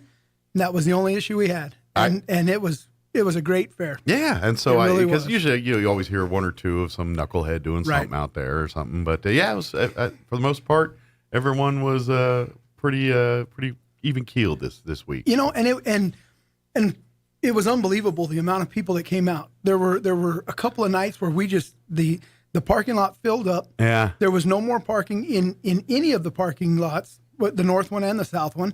Then they did an overflow parking, and that got full. So people started parking at McCoy's, and you're thinking, where are all these people coming from? Yeah. But then the reality is it's been so long since we've had something like this. Yeah. And it's time to have something like this. Yeah. The people want to get out and enjoy themselves. Sure. It was great to see the families out. It was great to see the kids out. Mm-hmm. It was great to see everybody enjoying themselves and actually having a great time. Yeah. Even with the rain. It was amazing how many people stayed and just enjoyed the rain. I don't think we wanted that much rain, but yeah, there was some blessing for that amount of time. Yeah, but I think for something it was, and plus, I think it also put the spotlight on some of the other parts of the fair that sometimes doesn't get the spotlight as much. Right. Like the railroaders and the education building, and certainly, absolutely. I mean, the commercial building's always packed, but sure. People were much more interested in more of the stuff in the commercial building when it was pouring out raining out there. They always want to do the rides. Yeah. They like the commercial building for the freebies and the raffles and things. And one part that does get overlooked is the arts and crafts building until it rains. Yeah. And like you said, when it rained, everybody ran in there, and then it was great. It's like, man, look at all these cool stuff. The railroaders and the pumpkin. And that railroad's been there forever. I mean, I love that. My boss is now getting in the club. Oh, is he? Yeah, matter of fact, he spent a good chunk of the week working with the model railroaders in there, helping run the trains and all that. So he's, that's an expensive hobby. It is. I didn't realize how much those little trains are worth. By the way, they, they're, I mean, because I think a lot of the guys that are in it are older, retired guys and things. So if they're looking for fresh meat, younger meat to come and take over the railroading. So if there's folks out there that are into model railroading or would like to get into the hobby, reach out to them. I think they meet every weekend out there. That's their permanent home. It's really neat the way they build a little miniature city. Oh yeah, it's amazing how much and it's very they put into technically detailed. And I didn't realize that much till my boss was telling me a little about because I'm thinking like when you're a kid with little trains and all, and it's way different than that now. Now they've got technology with the electronics and stuff. But even just running multiple trains on the same track and running it in a way so they don't run into each other. Right. And it's legit a little like you got to have a minor engineering degree to work some of this stuff. I wish I had some of those model trains that my parents told me don't tear up when I was a kid. Yeah. Because apparently now they're worth some money. Now they're valuable. It's not like all your G.I. Joe and Transformers and whatnot. Yeah. Everything we threw away and trash. Yeah. So, but it was glad to see that people got to see that stuff. It was a really good event, like I said, and on one night there were 8,000 plus people. Just on one night. And it was and every single night it filled up. And it was great to see people, and we saw some of the same people every night. They kept coming back and having a good time, Exactly. And I kept hearing from multiple, I mean, not just the organizations I'm involved with, but other organizations that were having, various raffles and things, your gun raffles or grill raffles. Well. And every one of them said that they either sold out of tickets or sold a whole bunch of tickets. So they did really, everyone really was very pleased. So, yeah, it was a good event, and I'm glad everyone came, had a good time, and was for most part pretty incident free for a fair. And I mean, you always get a couple kids lost every year. If you call rain incident, so be it. But, it is. But, it was really and it was really structured. We got together with the fire department and the volunteer fire departments and other agencies and we worked out a really good system. We always put an IAP into action. Sure. And everything is, the rows are numbered, so whenever a child was lost, they were found pretty quick. Sure. And we didn't have any incidents. I'm kind of curious, and this is just a gee-whiz logistical question, because obviously, and we all know, the sheriff's department, the RPD, the state police, they all have a finite number of officers that are part of each department there. Correct.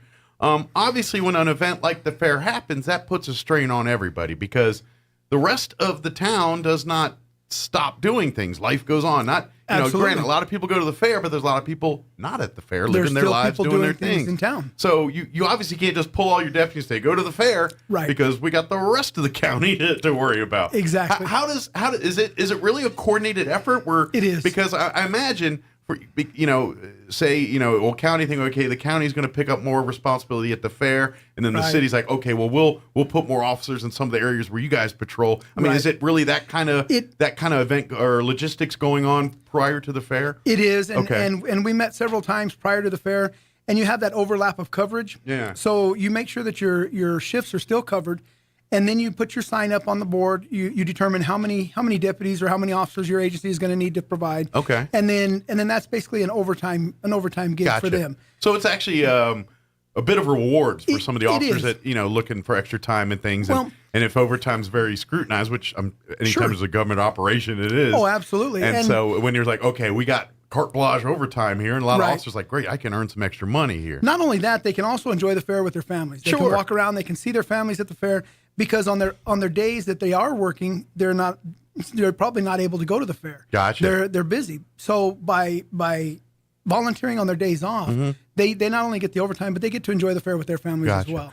So we had all different agencies out there: state police, Roswell Police Department. I'm curious too, and this compromises security, please just shut me up here. But do all the officers, are they show up in uniform or anything, or some like designed to be plain clothes, just blending in with the crowd in case, is there both of that there? Okay, There is both. I kind of thought, but then I was thinking, well, maybe they don't want me to know this information. And you know, some of us will walk around. Some of them would be on ATVs or SUVs. Sure. I'm sorry, UTVs. Yeah. There's all these different acronyms. Right. Vehicles that aren't cars. the neat little go-kart looking things. Yeah. And so, but some of us, like myself in particular, I found it a lot easier to move around. By just walking to where I needed to get, because you're honking the horn, people aren't getting out of the way. And, I mean, they look great, they look really cool, and and they come in handy. Absolutely. We assisted handicapped people and things like that getting to their vehicles, especially with the rain. But in an emergency, it's hard to move fast. With those things. It is. So we have, we had a little rotation, and so I had people rotating. Lieutenants were overseeing certain areas. And the same with the other agencies. You do a lot of walking around, and it's good. You get to see people that you haven't seen and visit with everybody. Well, and that's just it. To be honest, for most of those officers, most of their shift or time out at the fair is you're just an information guide. And that's exactly what the officer wants to be. Because at the end of the day, if people are just asking where the bathroom is and where the food is. There's not issues like lost kids and someone's getting. But he can tell you where both of them are. Yeah, and that's why. And so half the time it's just nice to have them out there walking, and you'd say, "Hey," and plus it's a great opportunity to talk sometimes, like just one-on-one, and like so. Say you're interested in a career in law enforcement. Sure, you're a young man or woman that's in that transition in life where it's time to decide what you want to do. That's a good time to pick the brain of some of these deputies and say, "Hey, well, what is it that draw you to law enforcement?" They'll tell you all that stuff. Well, and we actually did. I did have that. Yeah. We had a booth at the front or a table at the front with our command post, and then we had a table in the commercial building. And I was approached by a New Mexico Military Institute cadet, and he said, "I'm getting ready to graduate, and I've always wanted to go into law enforcement, and that's what my degree is in. And is there any way I can give you a call?" Well, I gave him my card, and lo and behold, he called me day before yesterday. Set up some ride-alongs for him. I'm gonna, meet him down at the office, show him around, give him a little bit of insight into the business. Sure. So it does. It allows people to ask you about your job, and it also it's community policing. Absolutely. It shows them that you're human as well, and you're not just the uniform, and we're not. We want to talk to people. Absolutely. We want to be approachable. Effective police officers are police officers that, yes, are police officers. When in uniform and everything, but when they're members of the community too. So and I mean just you personally, I've seen on calls and things where you just you're talking to someone and it's like, look, we're here too, and you're talking to them like, all right, how do we solve the problem? Not who am I arresting today? And that's where the conversation gets. When they see you all the time and talk to you, and when you're in the Circle K or the Allsups or whatever, and getting your cup of coffee and like, "Hey, Charles, how's it going?" Right. And then when they see you out in the call here, then they or Walmart, that's at the end of the day, because when the incident does happen, they're like, "I know this dude. I'm not going to give him the runaround," or you can call him by name. You know him, and that calms people down a lot of times. People know that there's an element of trust when you've seen them more than once. Sure, and people don't realize that in communication, when you're communicating. Good morning, Sheriff. Hey, Sheriff. Good morning. When you're communicating, 80% of communication is listening. Yeah. So if you listen to what they're actually saying, you'll find out what the problem is, what they're upset about. Yeah. And it's a lot easier to solve. Not everybody needs to go to jail. Yeah. There are those that do. But not every incident requires someone to go to jail. And I've watched. And by the way, Sheriff is joining us. Good morning, Sheriff. He's the boss, so he gets to sleep in. That's right. That's right. Good to be in charge. But but and I've said this a bunch. The Live PD and On Patrol, these types of shows, and which by the way, they're in Bernalillo County now. If you ever watch some of those, we actually saw them up there when we were up there. Oh, did you? And we were driving by, and all of a sudden, this guy jumps out and he's got a camera down and he's videotaping, and this officer is talking to another individual, and we do a double take, and I called one of the other lieutenants and said, "Hey, did you see that?" He goes, "Yeah, it's Live PD." I said, "Wow, they're getting a little bit closer." Yeah, they've been all over. But what I like about that is it shows a lot of exactly what you're talking about. You get a lot of times where you just come across someone who's just mad at the world. Yeah. Whatever it is, mad at girlfriends, mad at they lost a job, mad at life. Yeah. And so a lot of times the officer just sits there and lets the person vent and everything else. And once that happens, everything kind of calms down and it's like, all right, you realize you're a knucklehead, right? What are you doing here? Yeah. And they either calm down or they calm down enough and go to jail because they've done something else wrong. But sure. But at the end of the day, it went from a heated conversation to that's it. Instead of going from a heated conversation to now we got a bunch of people laying on the ground rolling around trying to and you always have that deflection. Deflection is one of the things we use. When they get through venting, if they're wearing, let's say, I'm going to use the Denver Broncos since my boss is a Denver Bronco fan. But if they're wearing a Denver shirt and I say, hey, are you a Denver fan? You ought to be out of here for that. Come on, man. or what, and then what's your team? Well, mine's worse than Broncos. I'm the Giants fan. Last time we were at the Super Bowl it was 2007. But there's not very many of you around here. Sure, we're far and few between. But what it does, you get that line of communication started, and then you're able to talk to them, and they're more apt to tell you what the problem is. Sure. And that's what we're there for. We're not there to put everybody in jail. It's just humans relating and connecting. Solve the problem. And if they're upset, we just keep that contained. Yeah. And until they calm down. And by the way, that's the same tactic they use with, like, if you come to the sheriff's office complaining about something, we'll sit and listen. We have those. And then we'll explain to you why it's done the way it's done. But we'll let you vent to make you feel better. Right. One of the things like he was talking about, whenever I've gone into houses, and you'll see people have their stuff everywhere, so you can look around and see what they relate to. So I always do that, with the Dallas Cowboys. I always say, hey, look, we already know you don't make good decisions, right? So we go back and forth.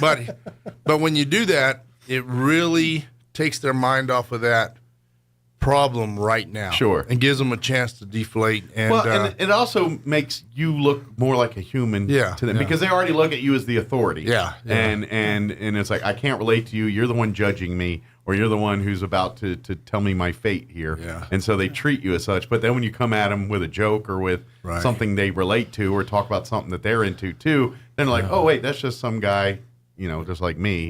He's wearing a uniform. And, the thing that I do also is I make sure that everybody within our department understands that when a person calls you, that problem that they're talking about, whatever it may be, or if you're called there, that is the biggest problem in the world to them. Mm-hmm.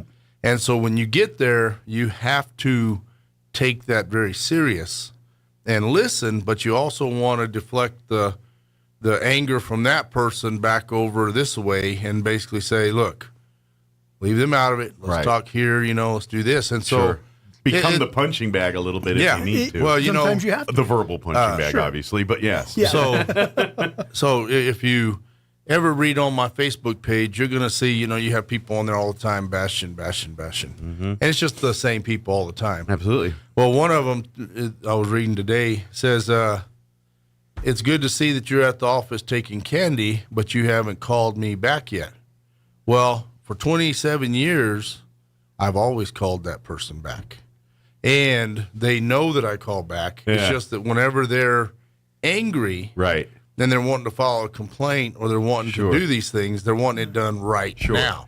And their I also problem is think the biggest thing, They probably know you at a certain level. Yeah, that's right. And so they know if I say this, that's going to tick them off just a little. Yeah. You know what I mean? Like, they know the button to push to try to agitate or stir the pot a little bit. And for me, so they say it to do that more so than... Exactly. And for me, I'm on the other side of it. I've been doing this job for so long that those things don't even get under my skin. And the reason is because I know what's being done. Sure. When you know what is being done around you, you don't worry about all the other little gossip. But that's the things that we're dealing with.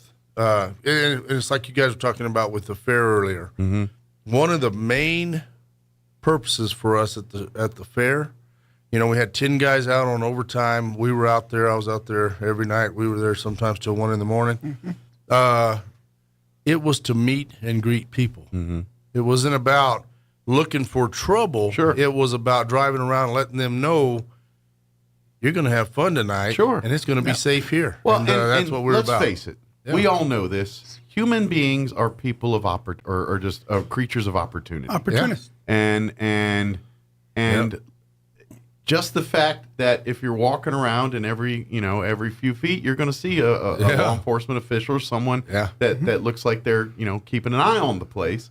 People that are looking for opportunities are going to look elsewhere. Their opportunities dwindle. Yeah. So like your pickpocketers and those types of people that thrive in crowded scenarios like this, they see a bunch of police officers walking around. They're like, this is probably not the best place to do this. I better move along. But on that note, it was awesome to see that, and we already know this, that here in Chaves County and in Roswell, we have some amazing, honest, good people. They turned in. We had cell phones turned into us. We had debit cards turned into us. Wallets with cash still in them. That's great. Turned into us. I love that. And we were able to find the owners of a lot of that stuff. The ones we couldn't find. With the money we still turned in over it? to them. Absolutely. How awesome is that? Yeah. Exactly. And it was, and with that amount of people and those and everybody trampling on top of everything, they took the time to come over and say, we found this cell phone. And sure enough, someone would come looking for it. It was great to see that. We also learned that rain, sleet, or snow, people are going to the fair. What we were talking about. It doesn't matter. Well, they were ready. I mean, we had a full Yeah. fair last year, which was nice and everything. But after a couple years without it, had a or rainy, lesser wet versions full of it, fair this year. Yeah, people were ready to come and have fun and you're good talking- time. And the rain didn't fully rain on our parade here, but and to be honest, we can't complain. We need the rain, and we got more rain coming this weekend. And thank goodness. Yeah, we'll we be do glad. need it. I am curious though, like when we get weekends like this, does that stir the pot, or like allegedly it's supposed to rain all day Sunday? Yes. Does crime take a rest, or is it Sunday and football and now that everybody's indoors, it's going to be 10 times worse? So weather can cause issues at home. So if you have something that keeps people cooped up together, our domestics go up. Gotcha. Our domestic violence Like go during up. COVID. So you're probably going to see a lot more of those Sunday, Monday this week. Yes, here, and Like depending during on Thanksgiving. Yeah, gotcha. and depending on who you're cheering for football, maybe there's some issues there. So there might be some Us, problems. our Seven Commanders fans have nothing to do this weekend. That's we right. we won yesterday and are still Yeah. depressed because that was a sad game. Yeah, that was a pretty sad game. 12-7. I'm like, but, geez. But yeah, so they when the weather's nice and you can see by the moon at night, our burglar or basically stealing a property from people's yards go up. Gotcha. Burglaries go up. Sun's out, guns out. That's right. And then if it's a day that keeps everybody home, domestic violence goes up. But we really see different types of crime during different weather. Gotcha. It changes. And then you got people who don't understand that you got your windshield wipers on and you got your headlights on. You may be able to see in front of you, but you're not going to be able to stop. Exactly. And so when we were out there directing traffic in the rain, it was a very dangerous situation at times because people were looking over at the fair. They're not looking at you. Excited, distracted. Lots of bells and whistles. Could have been whistles. very, very bad Took us situation. back to, you ever play the game Frogger? Oh, yeah. Yeah, that's how it was. Kind of reminded us of Atari back there for a while. We were playing that game out there for a while. Got a few highway dodges and everything else out there. But so I was going to tell you yesterday, Lieutenant Mason calls me up and says, "Hey, come over to Zia Guns, and we're going to. They've got something over here they want to show you." And I was like, "That okay? Sometimes they get Are they setting you stolen up for a guns." practical We didn't tell him. joke, We or- didn't tell him what it was. Okay. So I get there, I walk in, and they have the one chip challenge chip there. For Oh, me. the Pocky chip? Yeah. So I have done that. I did that, and it didn't do nothing to me. You know what? It was crazy. Yeah. So, yeah. When we did it here, I feel like I won. Yeah. Because I won. I wasn't puking and doing all the stuff everybody else did. Matter of fact, Yeah. about 30 minutes later, I went down to Asian Market and had me a nice beef and broccoli Well, then lunch. I feel like both of you won because just watching people do it Yeah. makes my gallbladder hurt, Well, makes my stomach yeah. upset, So, and just but when you're first getting ready to do it, you're like, oh man, I've been watching all these people on TV. anxiety. But I eat so many habaneros in a day. I eat, I will say this, the jalapeno at Golden Corral was hotter to me than that chip is. Ooh, that's a slight. Yeah, but that's all you got.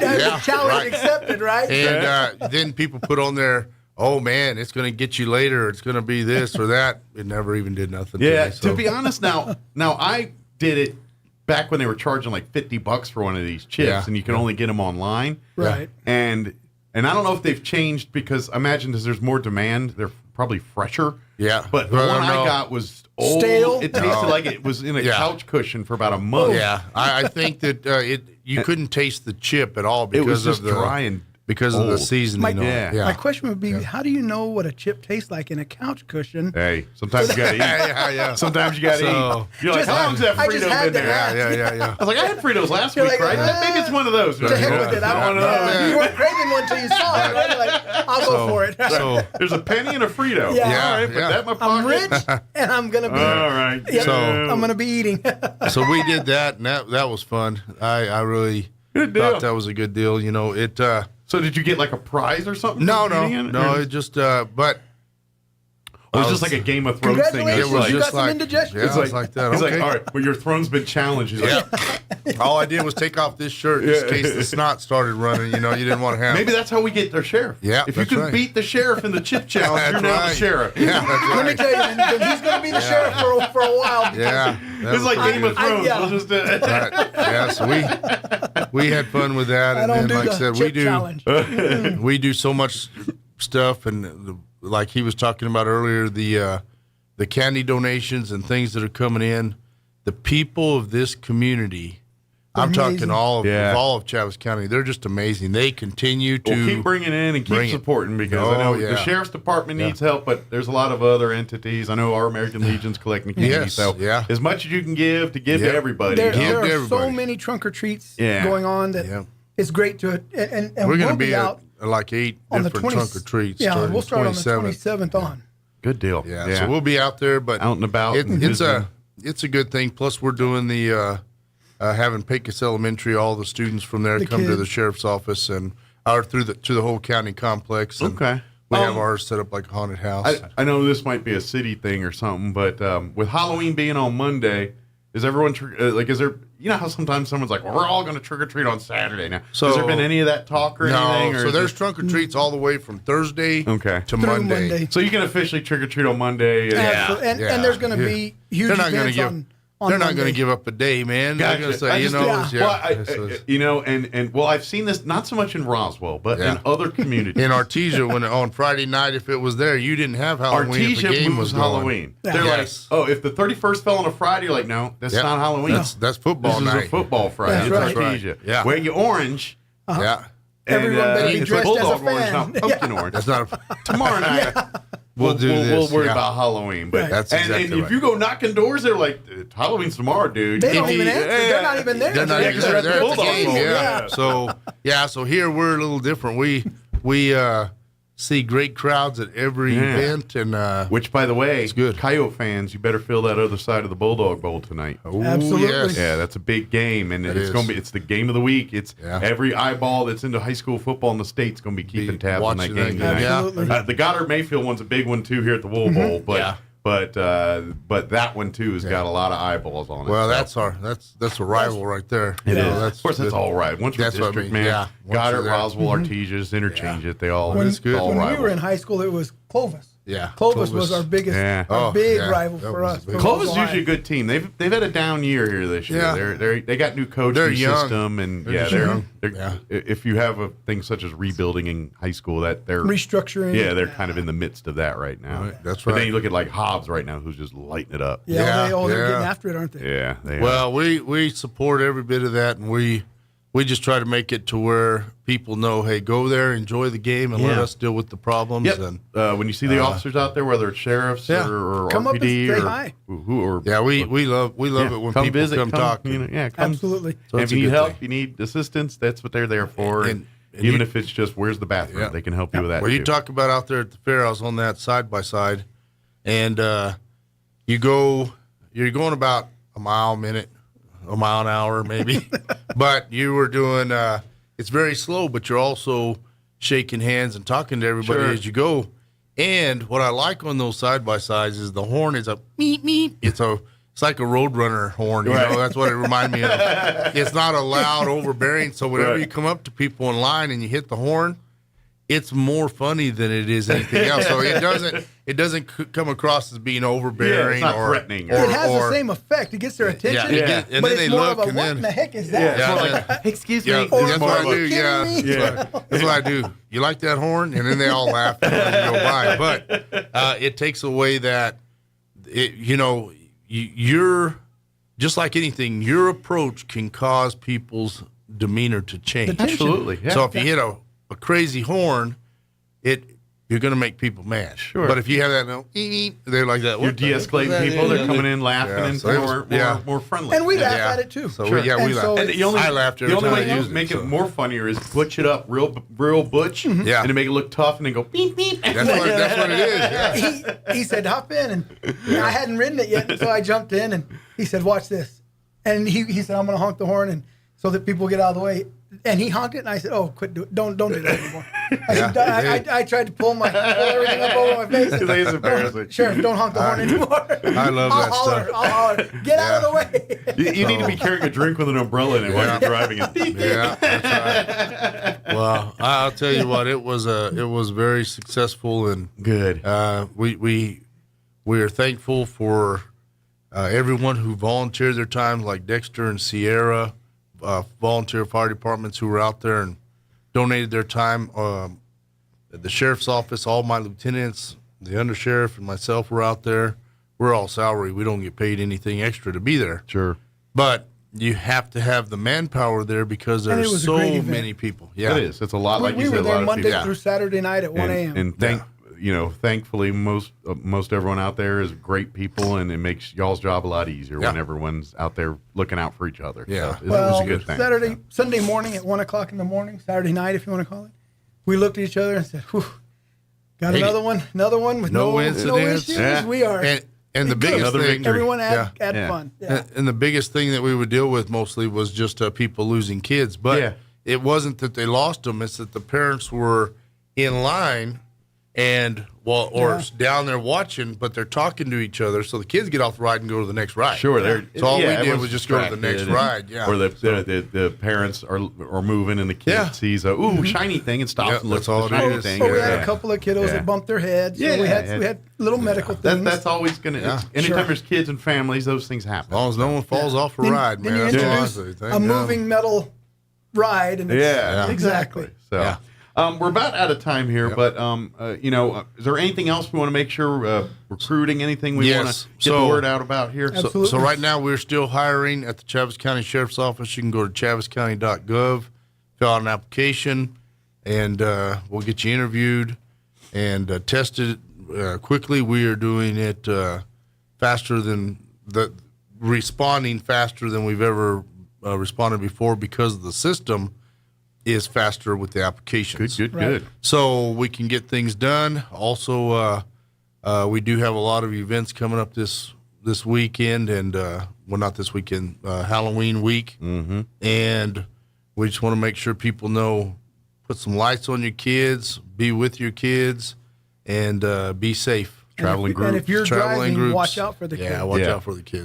Please go slow. Yeah. Pay attention. If you have tinted windows, roll them down. Yeah. Matter of fact, that whole weekend of Friday, Saturday, Sunday, Monday, that whole, when you're in your neighborhoods, just go extra cautious, extra slow. Every day. So, and as always, if you know of a crime or if you know a crime has been committed or have information, we did have a recent homicide, so if anyone has information on anything like that or any other crime, 624-6500. Like and follow the Chaves County Sheriff's Department Facebook page. Absolutely. And the RPD and New Mexico State Police because, it's a great source for information, be on the lookouts, those kind of things. But safety tips, concerns, a lot of that's addressed right there. And if you're not a tech-savvy person, and you get the Roswell Daily Record. Mm-hmm. He covers the internet. I cover the Roswell Daily Record. You're going to get the information. Yep. And that's the key thing is getting the information out. Absolutely. And that way, because so many times, like you said, some of these homicides and things, and they get solved because the community helps. Absolutely. The Sheriff's Department solve it. They help. And so they cannot do that without your information, we have to have your support, their your information is valuable in making sure our streets are safe and our neighborhoods are the places that you want to raise your kids in. Absolutely. So that's good. And then I just hope and pray allergy season goes away fast. Yeah, it has got a hold of me this morning. I've been getting a headache night. around noon every day for the last 4 days. Chip. No, I had a day before that. See? So I was chip like that. probably would have helped. Yeah, the chip actually helped my the throat. chip probably clear out some of that. Because he was breathing a lot better yesterday after the chip. After, but whenever I first went over there, I had like a little bit of a sore throat. And he was smelling things at the other end of the county building. It's like, but as soon as I ate that, you smell that? That's going from the clerk's office. We're in the sheriff's building. I didn't have a sore throat anymore. I'll tell you that. You just smelled salsa the rest of the day. Yeah, that's right. I was like, yes, that's good. So Well, good thank deal. you for having us here. Anytime, We thank appreciate you it. guys, Thank you. and we'll see you in a couple weeks. And anytime you guys need on for anything, just give me a holler. And Absolutely. And anything we can do to help you guys, let us know. We'd be happy. We appreciate you. Yep. Thank you guys. Stay safe out there. Absolutely. Thank you. Thank you. Have fun. Oh, we will. Always. Man. All right, 8:56. Quick break before news. Don't go away. You've probably heard the story of the prodigal son before. A younger son asks for his inheritance before his father dies. He takes it, runs off to another land, parties it away, and then's got to get a job feeding pigs. The older son is the good son. Stays home, works for his father. The younger son decides to go home and ask for the mercy of his father, intending to ask to be a servant. The father watches for the lost son to come home. When he sees him, he runs out to meet him and throws a party for him, welcoming him home as a son, not as a servant. The older son gets upset at the father's forgiveness of the younger son. The father tells the older son it was fitting to celebrate and be glad, for this brother was dead and is now alive. He was lost and is found. Like the father in the story, God wants to forgive the child who's lost. What's interesting is that both sons were lost. The older one just didn't realize it. Whichever son you are or have been, God loves you and wants to welcome you home. Join us at the Country Club Road Church of Christ for worship at 10 a.m. on Sunday, located on the corner of Country Club and Washington in Roswell. Representative Greg Nybert has always and continues to believe in less government interference in our lives, Second Amendment rights, strong and consistent enforcement of the law, no leniency for criminals, right to life, and government spending within its means. Greg Nybert has represented House District 59 fairly and consistently. Please vote for Greg Nybert, District 59. Paid for by Greg Nybert for State Representative, Richard Taylor, Treasurer. For over 40 years, Sierra Blanca Motors here in Roswell have been providing locals with quality vehicles and are committed to providing you quality vehicles and service for many years to come. No sales gimmicks, no inflated pricing, just a quality pre-owned vehicle listed at retail pricing or less. Have a used vehicle to sell? Get top trade-in value or an amazing cash offer today. Let Danny or Jose provide you a great car buying experience. Call 575-622-7907 or stop by Sierra Blanca Motors at 720 South Main Street in Roswell. Se habla español. Here's a Mornings with Mike Winters fun fact. Slugs have 4 noses, but no fingers to pick them. Here's Mike Winters. It is closing in on 8 o'clock. Town Hall News coming up in just a second here. Of course, next hour we'll have Elliot Rodriguez with Loan Depot join us, give us an update on what's going on with his business, talk the real estate and financial word of buying homes and things like that. So he'll join us next hour. If you missed any part of our interview with the sheriff and Charles there, you can always go back at your leisure, ksvptv.com, click on the Mornings with Mike Winters channel and find all of our interviews there at your leisure. All right, it is closing in on 9 o'clock. We'll be back on the other side of news. Do not go away. The great one, Mark Levin, is now in Roswell on 106.5 KEND Roswell. News this hour from townhall.com. I'm Rich Thomason.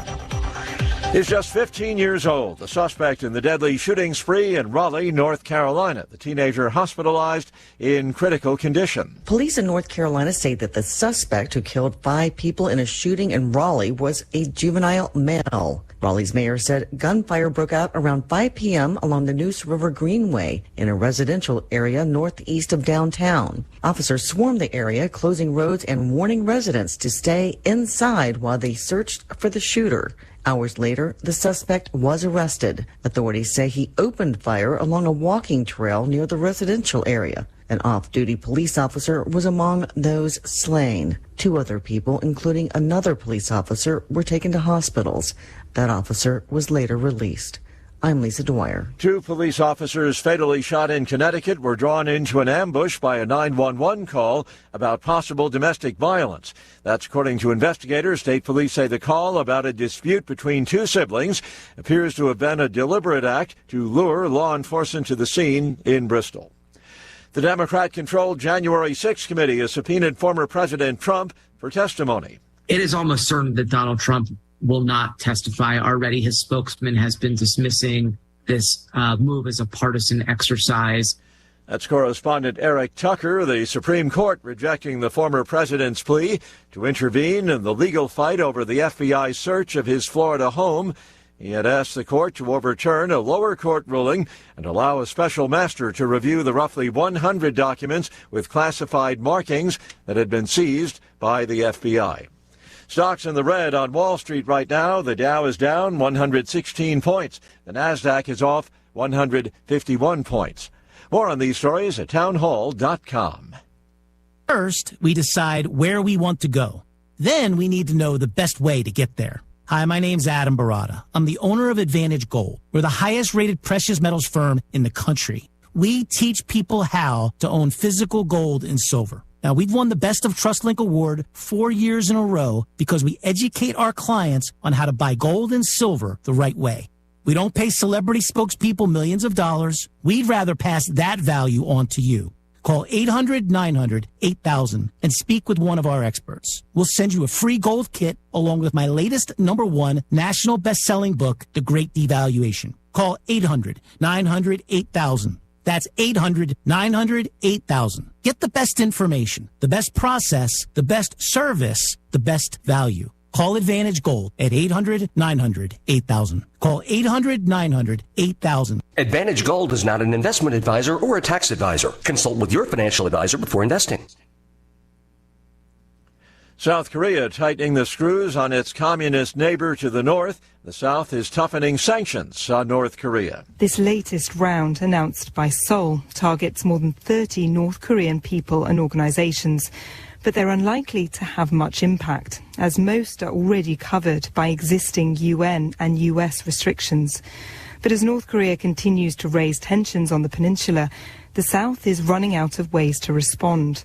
Last night, the North flew warplanes close to its border for the second time in just over a week and launched yet another short-range missile. The BBC's Jean McKenzie. Chinese President Xi Jinping is all but certain to be given a third 5-year term as party leader, the end of a major party congress that opens on Sunday, a break with an unofficial 2-term limit that other recent leaders had followed. News and analysis at townhall.com.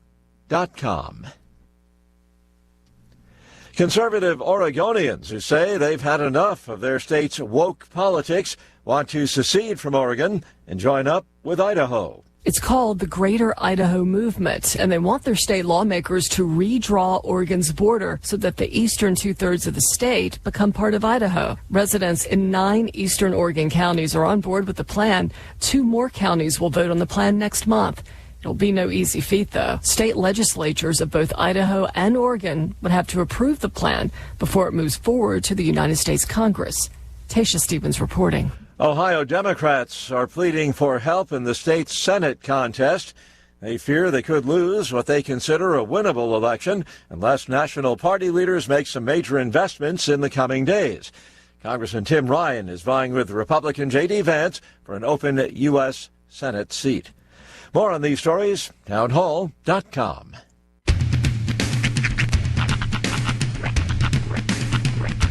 What in the wide, wide world of sports is going on here? I promise you, whatever scum did this, not one man in this force will rest for 1 minute until he's behind bars. Now let's grab a bite to eat. Yeah, come on. I feel the hot wind on my shoulder and the touch of a world that is older. I hit the switch and check the number. I leave it on and then I slumber. I hear the rhythm ringing through it. Flamenco guitar and cumbia music. I hear the talking of the DJ, the travel witch, and what does he say? I'm on a Mexican radio. I'm on a Mexican world radio. Broadcasting live from high atop the J.P. White Building in downtown Roswell, New Mexico. It's Mornings with Mike Winters on 106.5 Roswell's Talk FM. Is that what I sound like when I talk? Now, here's your host, Mike Winters. And good morning. It is 6 minutes after 9 o'clock. Welcome to hour number 3. Trace Inviernos. Mornings with Mike Winters right here on 106.5 Roswell's Talk FM. Happy Friday. Yes. Welcome to it. Dun, dun, dun. By the way, wow. I watched 3 episodes of the Game of Thrones House of Dragon. Okay. I'm kind of liking it. It's that's kind of the vibe I'm getting from everybody. It's not like it's not a banger like Game of Thrones was quite, but well, I'm thankful that, to be honest, and I know I sound like some fuddy-dud dude, but like the first season of Game of Thrones, they're just throwing like incestuous everything at you, you know, to try to reel you in because it's, you know, medieval, and they're like, all right, how do we get them? I know, HBO, what do? We throw lots of sex and violence. Here it is. There you go. So they just chock full of that thing the first, and then it settled down as people said, oh, you know what, this is actually kind of a good story. Maybe I ought to watch it. Now that they feel like they've hooked everybody with the Game of Thrones, yep, they didn't have to do the gratuitous, you know, 30 sex scenes and everything in these first couple episodes, which I'm kind of glad for, because it's Game of Thrones. Right. Well, they set in medieval times where everyone's dirty and nasty. Yeah. There's nothing alluring about any of that to me. They already have their audience. They already have their target demo. So I'm kind of like, so it's just about story, and I'm kind of like, all right, now I'm kind of getting into it more instead of these awkward scenes. You're like, this is kind of weird to watch. I don't want to. I was just not a Game of Thrones fan myself personally. It didn't really scratch that itch for me. Yeah. I'm not, of course, that style of show has never really been in my. And to be honest, in theory, you do not have to watch Game of Thrones to understand, because it's a whole new series, but it sure helps, because in Game of Thrones, they're kind of having to set up these positions, like who the Hand is and what this is, and these different families. This one, they kind of get into start saying, well, you understand that there's different houses, the families, each one has a hand, or like a right hand person that's in. So when you see this guy with this hand brooch on, and you're like, okay, that's the Hand. We know what that person, you know what I mean? Right. So they don't have to explain all that stuff like they did in the first one to everybody. And so that was kind of nice. And yeah, I always wonder like how they're not drunk all the time, because they literally are just everywhere they go, there's a chalice of wine in their hand. It's usually because, well, it's so a big part of the reason for that is when the water was as rough as it was back in the day, they actually used to just mill, you know, beer and wine out of the horrible water they had, just so they could get it down. So I'd imagine it was probably super low, like it wasn't like, you know, high alcohol content, I wouldn't imagine. Gotcha. I would think they just, like, you know, malt it for a few days, and that's, again, this is me putting real world thinking into Possibly. What is it called? Westeros? What's the? I don't know. It's the red world called red wine. That they no, I mean the world. Oh, yeah, that's something. It's like Westeros. Yeah, or, I don't know. I don't. Like I said, I don't follow that lore. I don't pay that much attention. I did, however, see. I don't know if you saw this, but Ryan Reynolds is working on a John Candy documentary. Is that why I'm seeing all this John Candy stuff online lately? Like, seems like the last week I've seen more like homages to John Candy, and I'm like, I think it might be close to an anniversary. Okay, because I'm like, all like the last 2 weeks I'm like, well, maybe it's just coincidence. Right. But like everywhere I'm looking, I'm seeing like one meme that's showing all of the John Candy, the famous characters. I'm like, these are just the ones y'all know. Like, what about Splash? Where's this character from Splash? Right. Anyway, you know, the popular ones that, you know, people like say, oh, I like John Candy, and they miss the 6 roles that everybody knows John Candy for. Okay, he died on March 4th, 1994. Okay, so we're not near that. No, I don't know. But speaking of Reynolds, I've been watching that Welcome to Wrexham. I've been watching it on Hulu. Oh yeah, it's on I think Thursdays or Wednesdays on FX, and they're down to like 2 more episodes. But it's a thing, man. It's very it's starting to catch on. Whatever they're doing is basically they've invested into a 5th-tier soccer team, and if you understand, which I've learned a lot through this Welcome to Wrexham show about how that soccer works. Premier League, that's the big, your Manchester Uniteds and all that. Well, unlike our sports leagues here, you can go up. So for like they bought a team that's like in a 5th tier. They're way down. But if they win their division, they get to move up to the 4th tier. Okay. And if they win their division there, they move up to the 3rd tier. So they're good. And then the next thing you know, they're in the Premier League. But it's hard to do that because the budgets and everything, like a 5th tier team, those players are making, like minor league salaries. They're not making what pros make. Right. Where when they get to the levels of Manchester United, those guys are making millions of dollars and everything else.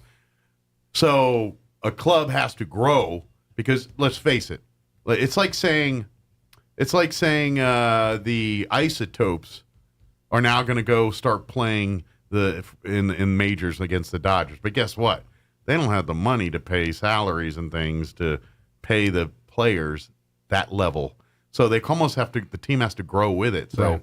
and that's where the Welcome to Wrexham thing is. There's a team in Wales, Wrexham, the town, and McElhaney and Reynolds bought the team, and so they and basically, and the reason the team was owned by the town, and they made a deal and said we'll invest. I think it was $2.5 million. And we're also going to sign a 20-year lease on the stadium. So that's our guarantee that we're not moving the team or anything like that. And so they invested in this team, and now it's starting to pay off. Where they're bringing in their big money, and they're starting to bring names, and that team's on the cusp of getting promoted. And it's kind of interesting. He's been doing a lot of collaborations lately. He just in the last week, Ryan Reynolds. Just in the last week, I've seen. There was a trailer that came out for a movie that's going to be an Apple Plus. It's a Christmas movie. I think it's called Spirited. Okay. It's Ryan Reynolds and Will Ferrell. Okay. It actually looks really funny. The next day, I saw an ad for his gin, Aviation Gin, which, by the way, is the official gin of the NFL. Yeah. And the Wrexham soccer club, because all one of those players wear that. Oh, sure. The gin. He got one of those. One of the players, I can't remember who it was. One of the Ryan to be the official Ryan of Aviation Gin because he's busy with the other football is what the commercial said, and it showed him on the soccer pitch. But then also, I saw that John Candy thing. He's working with Colin Hanks on that. Oh, really? Yeah. So it's Colin Hanks. Him and Colin Hanks are developing a John Candy documentary. I know. Biofilm. Tom Hanks and Candy did several movies together. Were they friends? Oh, I'm sure. I'm wondering. If Colin Hanks knew John Candy. They did Splash together, but I think there's a couple other. But I know his kids, John Candy's kids are involved too. They helped out. So I was just wondering maybe they were childhood kids. And also, the story came out that he's not going to ever work with. He said he'd never work with T.J. Miller again. That was another thing that was out this week. But anyways, but he's okay. It says. Ryan Reynolds' production company started developing a documentary about the late Canadian comedy icon. Earlier this week, Reynolds posted about his intentions on Twitter, saying, "With John Candy trending, I will just say I love him so much. So, maximum effort. His company is working on a documentary about his life with Colin Hanks. Expect tears." Cool. I've always been a fan of John Candy. Absolutely. And not just Uncle Buck and those. I loved Armed and Dangerous. I love Splash. I love those obscure Planes, Trains, movies. and Automobiles is one of my favorite movies of all time. Yeah, it's a good one. And to be honest, that's one of his more complex roles. I agree. He gets really deep in that movie. He's a good straight actor too. Did you ever see JFK? No. The Oliver Stone. No, I didn't. He's in that. Is he? Yes, he plays this Creole bar owner, and he does the whole Creole accent, and he does an amazing job, and he's not funny at all. He's just being and he's doing John Candy as this Creole. I can't remember the person he's portraying, but he's like beet red. Looks like he's about a heart attack because they got him all redded up and everything in this white boss hog suit, and talking about shrimp and etouffee and all this other stuff. And it's again one of John Candy's roles. Again, not one of the popular ones at all. I love John Candy, but I don't know who that is. Sorry, I tended to know most of the hits, but when I get a couple like 20-somethings trying to tell me about John Candy, I'm like, you weren't even alive when this guy was doing stuff. Shut up. Yeah, I was there, man. I was there. I lived it, man. I lived it, man. His bit role in the original National Lampoon's Vacation, I was there, man. I watched Summer Rental, and I'm the only guy that was excited he was wearing a hockey jersey. Summer Rental, the other one of his movies he was in. But anyway, I don't know how I got on this tangent about this, but we were talking about TV's movies. Ryan Reynolds. Oh yeah, all back Ryan. But anyway, it's worth a check out if you. Yeah, I definitely. But it's on Apple TV, right? No, it's on Hulu. Oh, okay. Yeah, it's a FX venture. Nice. I'm not gonna lie. You got to kind of be a little bit of a sports fan to appreciate it. Yeah. Because I don't like soccer, or I'm not saying I just don't care about soccer. It's not like I hate it or I just don't care. It does get a little bit in the weeds of that. But to me, it's kind of fascinating because to me, it's kind of learning me about the culture a little bit. And I mean, I know soccer hooligans and all of that, but it kind of deep dives into that a little bit more. And so I get a bigger understanding of soccer hooligans and all that. Matter of fact, one of the episodes is almost like a dysentery on soccer hooligans and the levels of, the garden variety versus the more terrorist-like soccer hooligans. Dissection. Yes. Not dysentery. Dysentery is a terrible. I didn't mean to say I think I meant to say dissertation. Dissection. Yeah, dissertation. Dissertation is what I meant to say. Sorry, I thought that's what I said. So this is one episode there. Everybody just gets a terrible, terrible disease. Well, it's a lot of bangers and mash. That's true. So much blood sausage and blood pudding. Which, by the way, they're Welsh. They're in Wales. Okay.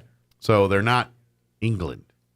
They are of the Great Britain, of course, but their official language is Welsh, and that's kind of funny. The show does a good job of that. So like sometimes they'll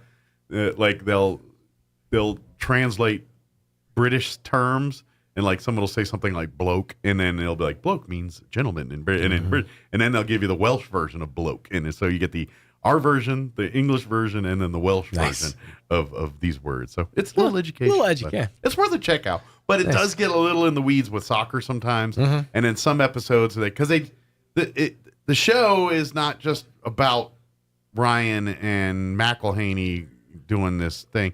They're predominant in some episodes, but there's some episodes they're barely in. Right. And it's really more about the town, the community, a little bit of the team, talking about because it's the stadium they play in is like one of the oldest soccer stadiums still around. So it's a historic old team that's just had some bad runnings and things and went from I think they were a Premier League team at one point. And they worked their way down. Yeah, so it just got that bad to that point. So he's on his way. Very good. Our guest is on his way. I just got a text saying as such. Very good. Guess he's tired of listening to me talk about Welcome to Rex. It's like shit. All right, it is 9:19. Let's go ahead and get you up to date on the weather. I'm meteorologist Steve Hamilton with your Pecos Valley weather. Got some showers coming up Saturday night and Sunday with a cold front heading into our area. Looks good today, though. Low 80s and sunny. A few clouds and mid-50s for the overnight hours, and then a mix of sun and clouds and about 85 for the high on Saturday. Showers come in by late Saturday night, mid-50s, and then it looks like a rainy Sunday. Our high in the mid-60s, showers and thunderstorms. That's your latest forecast. I'm meteorologist Steve Hamilton. Thank you, Steve. Currently 57 degrees here in Roswell. Humidity is at 74%. Winds currently out of the north at 6 miles per hour. Sunny today. Expect a high of 82 degrees. Winds will be out of the south, 5 to 10 miles per hour. Mostly cloudy tonight with an overnight low of 54 degrees. Winds also out of the south, 5 to 10 miles per hour. So, dare I say, good night to be out at the Wool Bowl or at the Bulldog Bowl in Artesia to watch a little football. Get out there and root on your teams. For you Saturday, sunny skies, a high of 83 tomorrow. Winds will be out of the north, 5 to 10 miles per hour. Saturday night, that's when the rain chances start moving into the region. Pretty good ones at that. A 60% chance of rain for us Saturday night, mainly after midnight, so don't stay up too late for it. Mostly cloudy with an overnight low of 57 degrees. Southeast winds 5 to 15 miles per hour. Sunday, our chance of rain's at 80%. High of 61. Winds will be out of the north at around 15 miles per hour. Sunday night, 90% chance of rain with an overnight low of 53. Monday, we're looking at an 80% chance of rain showers, high of 57. Yeah, we're not even going to get to 60 on Monday. And then the rain chances taper down. We're looking at a 30% chance of rain for Monday night. And then Tuesday, a 20% chance of rain with a high of 61. And then back to just clear weather, sunny by Wednesday of next week. Highs will start creeping up. They'll be back in the upper 60s Wednesday and then low 70s by Thursday. But, yeah, beginning Saturday night and really through probably Monday evening, rain chance is pretty good for us. All right, it is 21 minutes after 9 o'clock. We're going to take a break here, pay some bills. Ellie Rodriguez with Loan Depot will join us in just a bit. Don't go away. You're listening to Mornings with Mike Winters. There's at least one thing most New Mexicans agree on. Our schools have a long way to go. That's why Governor Michelle Lujan Grisham is breathing new life into public education with initiatives that support our children from their first baby steps to promising career paths. Like expanding in-home family services, early childhood and pre-K, so thousands more kids will go off to school healthy and ready to learn. And attracting new teachers by raising salaries to the highest in the Southwest. It's already paying off by recruiting hundreds of new teachers to our classrooms this year. And she is cutting teacher paperwork and administrative burdens by 41%, so they have more time to teach our children. Thanks to the governor's new Opportunity Scholarships, any New Mexican can now attend a state college for free to earn a certificate or degree in a wide range of high-demand fields. After 2 tough years, we're finally making progress in education. We can't afford to go back to the failed policies of the past. Paid for by New Mexicans for Michelle. Approved by Michelle Lujan Grisham. It's October, and that means it's time to paint Roswell Honda pink. We partnered up with the Chaves County Cancer Fund to help raise much-needed money, and we are gearing up for another amazing year. Roswell Honda is giving away some great prizes, including 3 Michael Kors designer purses, pretty in pink, of course. Stop by for a free entry or 3 entries with a qualified test drive. And that's not all. With new inventory arriving daily and over 100 quality pre-owned vehicles on the lot, there's never been a better time to get behind the wheel. Here's Joe Salzar to tell you all about it. Don't let vehicle pricing rumors fool you. With Roswell Honda's market-based program tool, we are making it easier than ever to get the best deal in southeastern New Mexico. And with every vehicle sold in the month of October, we will donate $50 to the Chaves County Cancer Fund. Join us Saturday, October 29th from 10 to 1 p.m. We will have a special performance by the Charlie's Angels. Bring cash to support the cause and purchase goods from our many vendors. Help us make it happen for the Chaves County Cancer Fund, and let's paint Roswell Honda pink. Now through October 31st, all new customers who sign up for Plateau True Fiber Internet will receive their first 3 months of internet for free. With Plateau True Fiber, you have no data caps, no hidden fees, and symmetrical upload and download internet speed. And right now, when new customers use offer code RSWTRA and visit in-store or call 877-752-8328, you will get your first 3 months of Plateau True Fiber Internet for free. That's up to $240 in savings. Plateau True Fiber. Tried, true, trusted. Offer is redeemable only for new Roswell customers in Plateau Fiber eligible zones. Must sign up for 1-year fiber internet agreement. Jennifer here from Trustmark Roofing, and I know you've heard me say that you can trust Trustmark, but I want you to know what that looks like in real life. A few years ago, we installed a beautiful new roof for an older woman who was recently widowed. She was an artist and colors were really important to her. So when she said she didn't like the color of a brand new roof, we took that seriously. She had picked the color and signed off on it, but I just kept thinking, if she's going to walk into her house every day and be disappointed, then we're just going to redo it. So we did. We ripped that beautiful new roof off and replaced it with a slightly different color, and she was thrilled. Yes, it cost us quite a bit of money to make her happy, but I want you to know you can trust Trustmark to make it exactly right every time. If you have any roofing needs, call us at 575-755-ROOF or find us online at trustmarkroofpros.com. Trustmark Roofing, we put people first. Martine's Capital Cafe in Roswell offers authentic and highly rated New Mexico food. Explore their amazing menu featuring huevos rancheros or asado with eggs or their green chili stew. And you can't forget their award-winning green chili cheeseburger, all made from scratch using their finest and freshest ingredients. Open for carryout with curbside delivery or limited dine-in. Just call ahead 624-2111. Martine's Capital Cafe, always pleasing the most refined palate. Open Monday through Saturday from 6 a.m. to 8:30 p.m. at 110 West 4th in Roswell.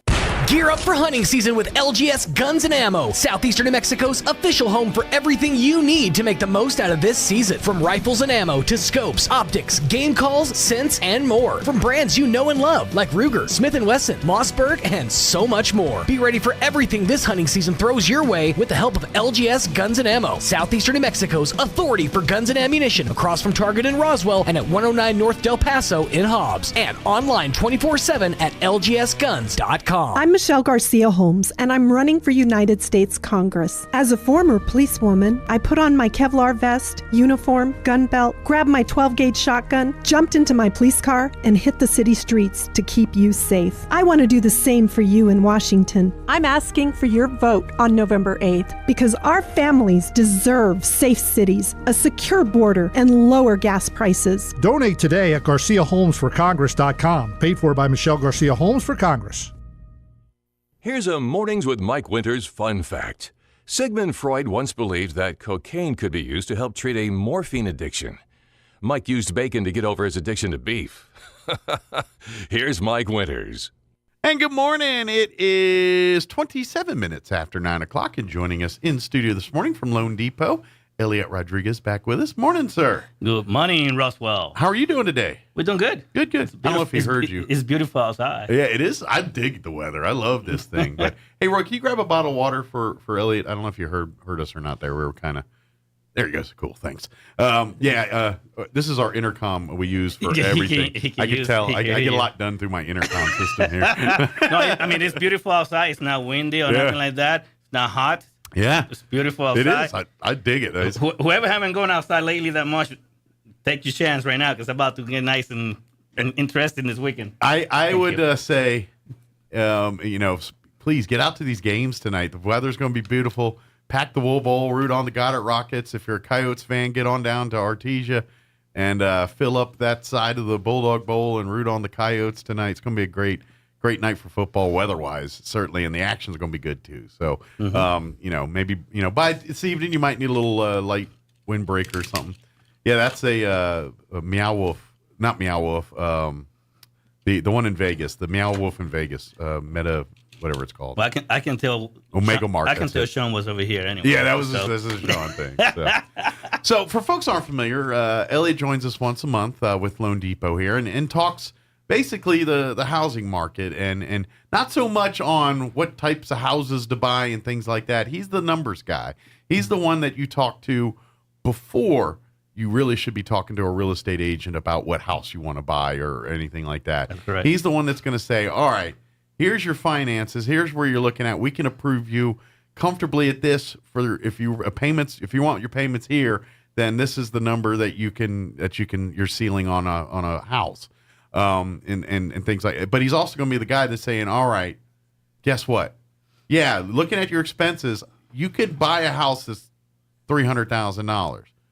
But if you want to have fun, if you want to do anything other than live in your house, you might want to look for a house that's $200,000. So you can actually, put furniture in it or, save for a future or not, and that's where Elliot, and that's probably the difference with Elliot. And then a lot of times you're going to see with mortgage lenders is you're going to, that it's a business. And don't get me wrong, Elliot is trying to make money just like everybody else. Mm-hmm. But some lenders, they're not going to tell you that maybe you shouldn't do the max ceiling that you can afford because that may not be smart financially for you. Right. Because at the end of the day, that makes less money for his company.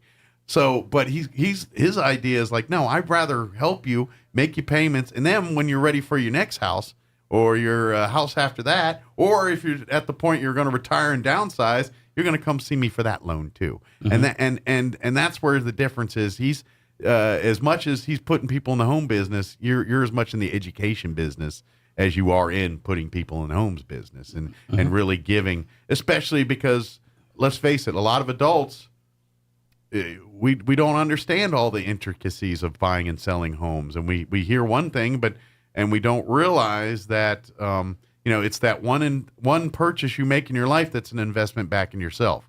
There's no other real major purchases that most of us make that's really an investment back in your own family, your own self. And buying a house is one of those. And that's where Elliot likes to educate you and get you to understand that, because no matter how bad life gets, if you're handling your bills and your business right, chances are you're going to ride whatever storm's happening a lot smoother than someone that's not prepared for that kind of stuff. And we all see the world we live in right now financially. If you're not minding your own P's and Q's, no one the hell else is. You better watch your P's and Q's. And that's correct. Otherwise, you're going to be out in the cold. Correct. Because no one else is going to do it but you. And that's correct, folks. Yeah. I mean, I'm not here for you to buy the most expensive home you could buy. I'm here to help you obtain, that dream. I mean, American dream. Yeah. To have a home. Exactly. I don't have any other agendas. This is not about making the biggest loan possible. Sure. So I'll take care of any customer, no matter if you bought the first house or if this is your number 20. Sure. Okay? You're more into building the relationships and things than saying, all right, how many homes or how many mortgages can I set up in a month here? It's not like a car dealer where you're like, I sold 57 cars, I made 50. That's not his game. I mean, don't get me wrong. The more loans I do, the better. Sure, of course, absolutely. But in the end of the day, it's about helping the folks, obtaining that dream and owning a home. And you hit it right on the nail. I mean, a lot of people out there, I'm sorry to say it like this, and I have to speak about myself, now other people. I'm all about taking care of my community and my fellow, Americans. Sure. My fellow, community members. People are looking for you for expert advice, and that's, God, that's what you're going to give them. I give advice to people that don't even do along with me. The point is this. I'm here to help you, make that dream come true, okay? And the market is crazy, and a lot of times we talk about, like, when is the right time to buy a house? And you will always hear me say, now is the time to buy a house. If you need a house, then it's the time to buy a house. Yeah. So the fact of the matter is, it doesn't matter what's happening out there. Now it's time to buy a home. Now, there's going to come periods in time, in our lifetime, that things change for the better of the buyer, for the better of the seller side. So but the fact of the matter is, the right time to buy a home is now. Absolutely. Because if you wait for the optimum situation, you'll never buy a house. Yeah, you'll be, because something else will change. Exactly. Something happens. The interest rate's right, but guess what? You have a lot less money coming in now. Or, so-and-so had a baby, and guess what? Now I can't afford this. And so, there's always a variable that will change that. Yes. And let's face it, even, you're looking at interest rates and things that are high right now, but they will change again. So if you can afford, get in and you get approved now, you're in the game. You've got a house now. And guess what? And then maybe a year from now, you might see them drop a point or two. And you're like, now, then you can come back to Elliot and then you do what's called a refinance. And now you basically, you're going to earn a little equity. You're going to basically get your payments lowered. And now when you make your house payments, more of it goes towards the principal. Then that's why you want a great interest rate. But if it's high, or vice versa, what if you use this and it starts, you're dealing with a 650 or 700 credit score. Now all of a sudden you start paying a house mortgage. The next thing you know, your credit score goes up 750, 775. Exactly. And next thing you know, someone's like, hey, I can give you a 4 for an interest rate now instead of 6 or whatever it is. I'm over here laughing. It's like, I need to grab Mike and take him with me everywhere I go. Because it's 100% the way I think and the things that I've been saying for years, like I said. The fact is this. If you're in a market to buy a home, okay, if you almost been kicked out of your house, because it's like Mama say, it's time for you to fly. I'm tired of you sponging off me. Yeah. Don't be afraid of buying a house because everybody's talking about interest rates going high. The fact of the matter of this year so far, we've been right on the money on everything we have said. Okay, we said the rate's going to go up. It went up. It did. Okay. When I said the rates were going to go down, they went down. Yeah. Because we pay attention. Okay. I'm not going to set you straight in the wrong wrong There's direction. people that study this stuff by the minute, day in, day out. They live, breathe, eat, sleep this stuff. If you want, and I have to say it like this, okay? We, like Mike said, I love helping people and doing all this stuff, but in the end of the day, it's still a business, okay? And my job is to help you buy a house, get you to your home, and deliver that for you. Absolutely. I don't have any other agenda besides that.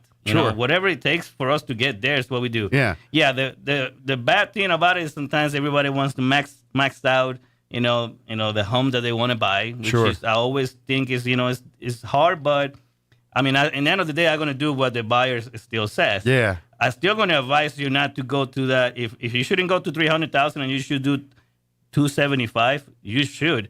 But in the end of the day, they're still the boss. Sure. I still have to, do what they say. If you're willing to make the sacrifices to get that because that's what you want, then that's your life, your decision. That's your decision. We may have a slightly different philosophy, but that as long as you're disciplined and dedicated to do that, you can still do it. The problem is most people have that mindset, and then they get behind their payments and they get lost, and then they did more harm than they did good. So it's kind of like that. It's the ideology of building small or taking a big bite and just going at it, and some people, they like the big bite and dive in and put the pressure on themselves. If that's you, then God bless you, do it. But what Elliot's saying is you don't have to do it that way. There's a much safer, more gradual, more progressive way, and the end game is a lot less volatile. Now, and if you're looking for steady, slow growth, you're like, look, I'm trying to hit the milestones in life. True. I'm meeting a spouse. Here in a couple of years, we're going to have a kid. Those, and in theory, as those milestones in life happen, you're getting promotions at work. You're getting more income. Your spouse is getting promotions at work. You're getting more income. You put yourself in a different situation, a different level, and then you could do some other thing. And so that house that you really couldn't afford before, now it's something manageable, and you can. But it might be easier if you're like, okay, I'm in the $200,000 house now. And I'm doing it now. I'm building up my nest egg. I'm building some equity into this house and things. And now, after a couple of years, I got 4, 5, 6 years in this house. I got a little bit of equity. I got a little, and I got better credit and everything else. Okay, now I can afford more comfortably the $300,000. There's always more houses. That's just it. One of the biggest mistakes a first-time home buyer can do. And I'm not saying this is not something that you should go for to begin with. Yeah. Is to think about my forever home, and this is the perfect home. This is the one. Obviously, yes, you go with that idea. Sure. Okay, but the fact of, in the end of the day is that might not be the case. This may be your first stepping stone. Sure. In a period of like the next 5 to 10 years, and then you step to the perfect home. Sure. Okay. Or should I say my forever home? All right. Because we love to say that forever home is it's the thing that you just, Now, I'm not saying you're not going to find, as a first-time buyer, that house, that's where you're going to stay for the next 30, 40, 50 years. Sure. That's a very possibility. A lot of people do it, okay? But you should not be thinking that way. You should be thinking about leveraging and that you need a home. Sure. Get yourself a home and make that home your forever home later after the fact. Absolutely. Because you never know. And let's face it, and as something, now that I'm pushing 50, I can comfortably tell younger people that what your wants and needs are when you're 25 and 30 are not almost guaranteed not going to be the same as what they are at 45 and 50.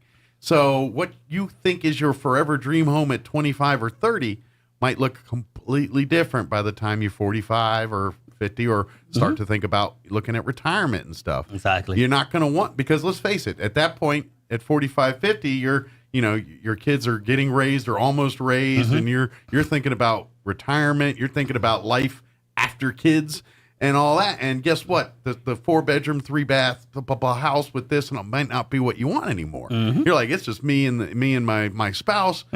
We want a condo. We don't want laundry, yard work, and all that crap. I just want to.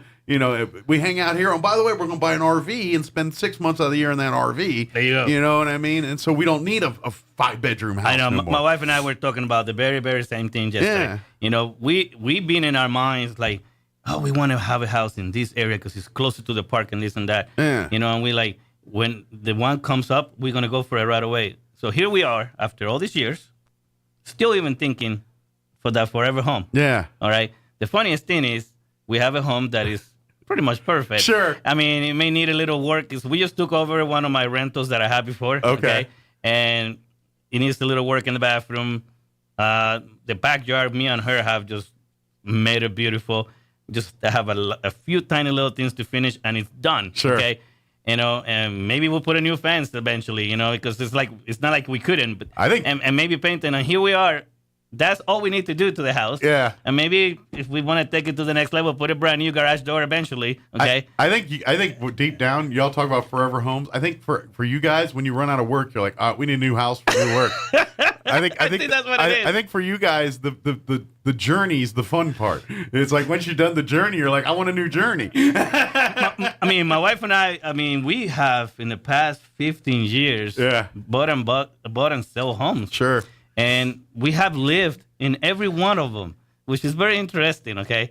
And the funniest thing is that when we moved back to this one, it's like, I'm done. I don't want to fix a house and then somebody else enjoy it after me. I mean, it's like, And then you get joy for a little bit, and then you're like, yeah, but wouldn't it be great if we did this? I know, it's funny. But guys, people that like that, they're going to be like that the rest of their lives. No, it's just. But the thing is this, guys, if you're in the market to buy a home, don't be afraid of what everybody's talking about. Absolutely. Okay? If you're a real estate agent or whoever lender you're talking about, not talking to you about what you can afford and they're just talking about interest rate and everything, they're talking about the wrong conversation. Sure. Okay? Right now, it's about what can you afford. Okay? Mm-hmm. And you'll be surprised. You may be able to buy your dream home with what you can afford. Absolutely. Okay?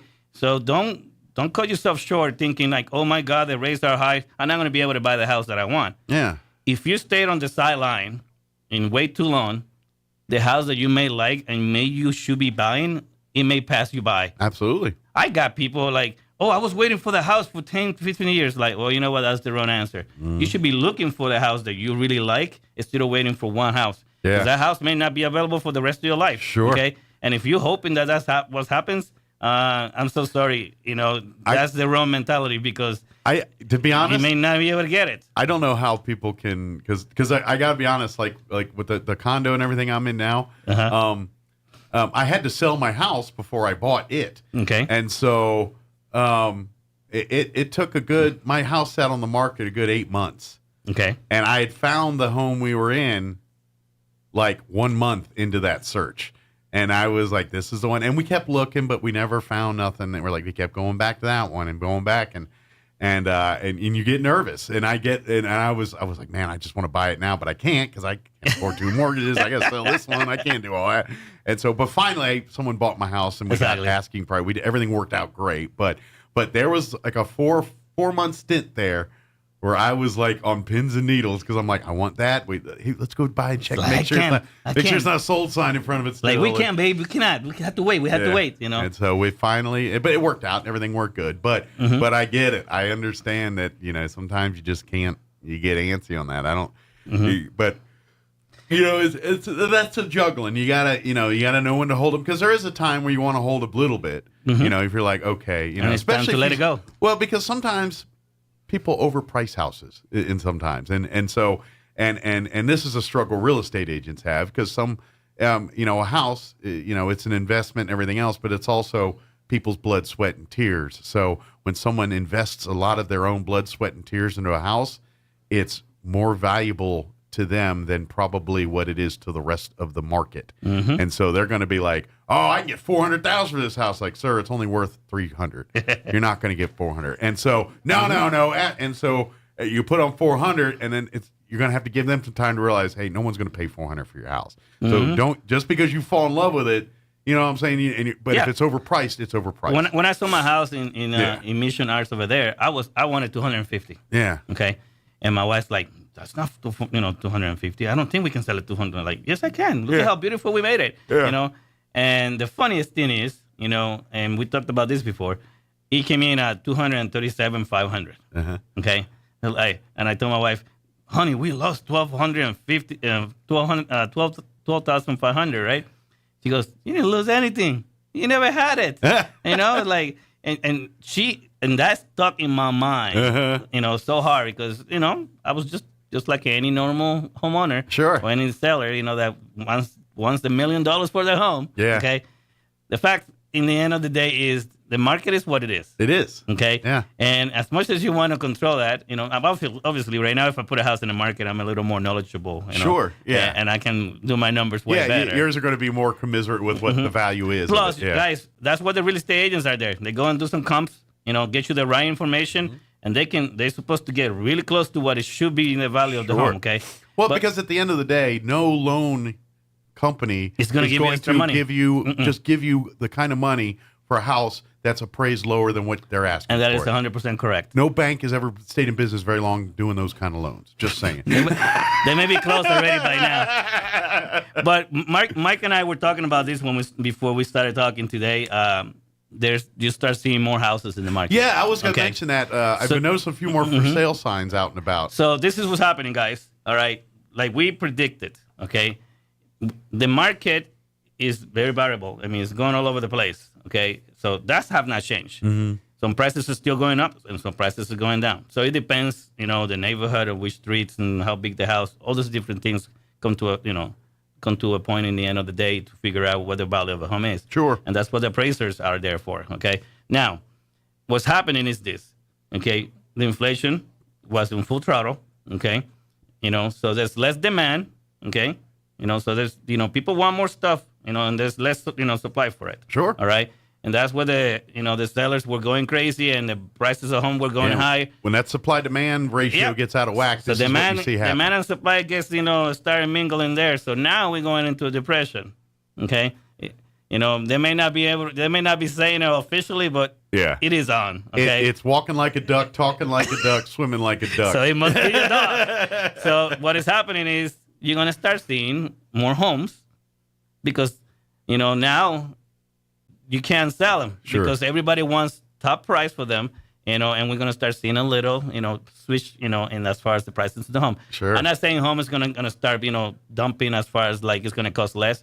What I mean is, a home that maybe somebody should sell it for $300,000 and they're trying to sell it for $350,000. Gotcha. It may not be $350,000, it may be $315,000, maybe $325,000. So you don't know that. The agent's going to do a better job and do as best as possible to get you a better price. The supply's coming out a little bit more than... So everything is balancing out the other way now. Gotcha. So what's going to happen is, just like we said, we're going to go into depression. There are going to be more homes. So now it's the time, every folk out there is going to say... But Elliot always said, today is the time to buy a house. It's true.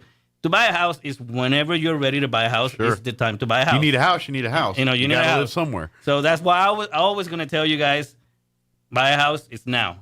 Because if you wait for the right time, you may not. Sure. I mean, the stars and the moons and everything may align in your benefit one day. Sure. But you don't know, 100% how that's going to be. So it's all about getting your place at the table, basically. Once your place is at the table, then you can work accordingly on trying to get a better seat at the table. I think you should just do the best you can at the moment if you're ready to buy a home. Sure. Simple as that, because if you start waiting, it's not going to happen. Now, the market is switching, so what I mean is this. There are going to be more homes, okay, because all the sellers are still in full throttle still. They're not stopping. They know the market is hot. Yeah. The market has not changed. People are buying houses. It's still We're going to keep making them. Yeah, exactly. So they're going to still continue selling. What's going to happen is now you can negotiate. Now you can start asking them to pay, for your closing costs and stuff like that. Get that real estate agent to go and negotiate for you. Now, in the end of the day, the idea of like if a home is $300,000 that you're going to offer less, folks, not a good idea. Right. And the market is not there yet. Yeah, you're not going to win that battle. I mean, you're going to just get somebody else that's going to take the house from under you. Sure. And the house that you thought that was hit is not. We're not at a point anymore. where you can undercut people yet. You gotta. It's a bad idea to start doing that. Now you got to at least offer what they're asking. Exactly. Offer what you're asking, or maybe still even offer still a little more still. Sure. Okay. And then ask for those things to help you buy the house. Absolutely. Okay. I think it's a mistake to go in there and try to ask somebody to give you $20,000 less. Okay. When you may be short of money and you should just offer the right amount and tell them, can you help me buy this house from you? Sure. Okay. I believe a seller at the end of the day is going to be more willing to help you, okay, obtain that house than to give you the house that they're selling for less. Especially when it's more advantageous for them to move what they're trying to do by getting rid of this house, which means they've got incentive to be away from it as much as you've got incentive to be in it. And so that's where you'll see the compromising happen. Come to the table and meet each other in the middle don't try to take over and thinking, oh, this house has been in the market for 3 months. You know what? Yeah. The seller may be in a good position that they don't really care. Yeah. Okay? And they're going to say, you know what? We're going to wait until we get our money, and it's going to sell. It's half these deals nowadays. It's all about, who's more desperate. And that's really, if you've got a seller that needs to get out quicker, they're going to be more willing to work with you. If they're not, then guess what? You're probably going to have to pay whatever they want if you want that house. So, and listen to your real estate agents. Yeah. It's the biggest mistake in the world. Yeah. It's like me going to the hospital and trying to tell the doctor how to do their operation for them. Well, and let's face it, the agents, they know all the listing, even if the listing's not with their company per se. Yeah, they know everything. They know everything. So they know the history generally of these houses or no stories about it. So they're going to be like, yeah, the owner of that house looks to sell that hard. You're going to have to do a lot of negotiating to get that what you want. Or they'll be like, no, this one's pretty desperate. I bet if you come in here with this offer, they're going to accept it.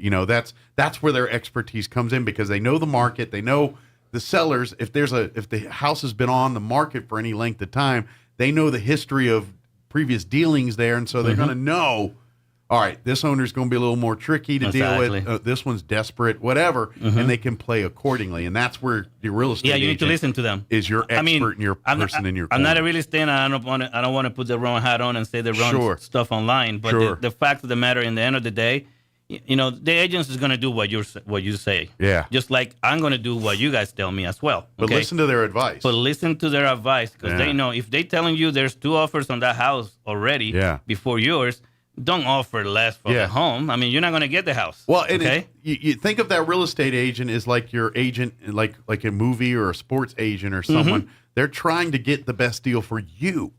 And so they're looking out for you. They don't get anything if you don't get the house. Exactly. So, they want the big commission checks and everything too. But at the end of the day, they don't get no commission check if you don't buy a house. Exactly. And so it's more advantageous for them to put whatever you want to be in. But if they're telling you something that's like, this house is going to do this later and it's going to bite you in the tail, are you prepared for that? You need to listen to that kind of stuff. Don't take their advice with the intent it's given. It's easy to get. You hear nose blind with Febreze and all that. Like, you become nose blind. Well, if you fall in love with a house so much because you like something X about it, you might get to a point where you're willing to look past major fatal flaws that might cost you in the end. And that real estate agent is going to put that on your radar and say, look, I know you love this house, but you're going to have to deal with this in 3 years. Are you willing to deal with that? And there you go. And that's where the real estate agent can help you. Go ahead. And so that's why you take that advice. They're there to help you. At the end of the day, they want to find the dream home too, but they're also trying to help you avoid the lemons, to get you in and over your head and all those types of things. And folks, one of the things that you guys need to keep in mind is, and I'm about to start marketing this in a big, huge way.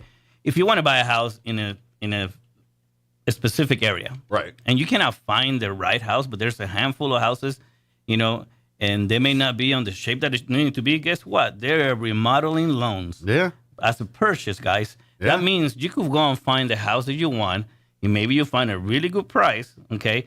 And guess what? I can give you extra money. This is the only time a lender will give you extra money. They can roll it into... just to make it the house that you want it to be. And here's why. Because all that money, in theory, is being invested back into the property they're covering, so they're going to get their money back on it. And that's different, okay? And then, because when that house sells, whether it's in 5 years or 20 years, it's going to be more value than it is today. I mean, there's so many houses in this town that you may go to a neighborhood, I was raised in that neighborhood. Yeah. Oh, I can live here. I love it here. Sure. And the house may need to be painted, may need a new, heating and cooling, system. And sometimes you're going to save a lot of money that way, because they'll knock off thousands. So you never know. That in reality, you just save thousands on the price of that house, but to fix it will probably cost you $500.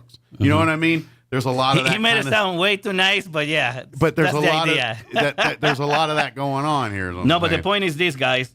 You can make any home what you want it to be. Yeah. Okay.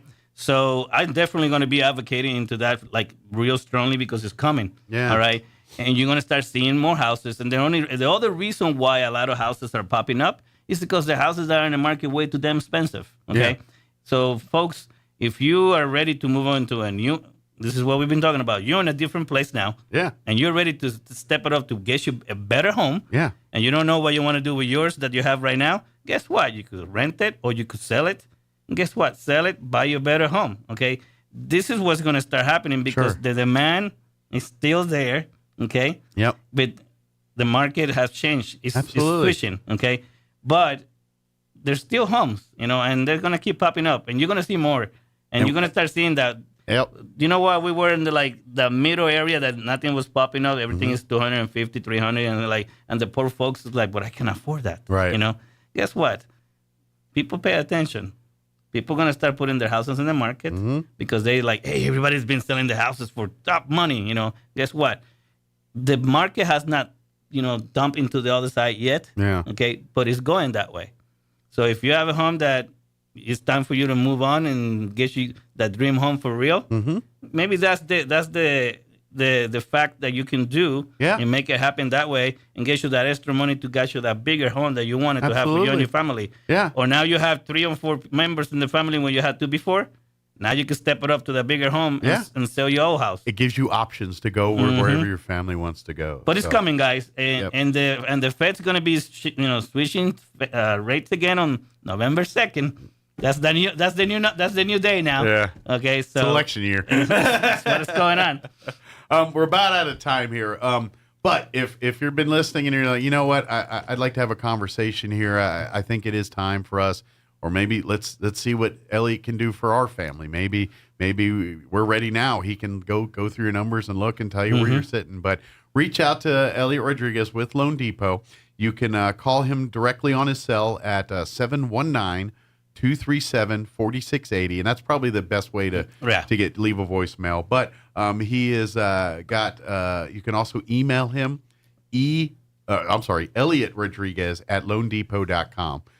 Elliot Rodriguez, and that's with one L, ELIOT Rodriguez at loandepot.com, or go to loandepot.com/Elliot Rodriguez, all one word, and you can go see his website and learn more about Elliot, and of course, make a scheduled appointment, talk to him about what your situation is and what he can do for you. But and here's the other part I love about this. Even if you're like you sit in a conversation with him and he's like, all right, we're not quite there. We need to get your credit up, or we got to change your debt to income ratio a little bit here, figure that out.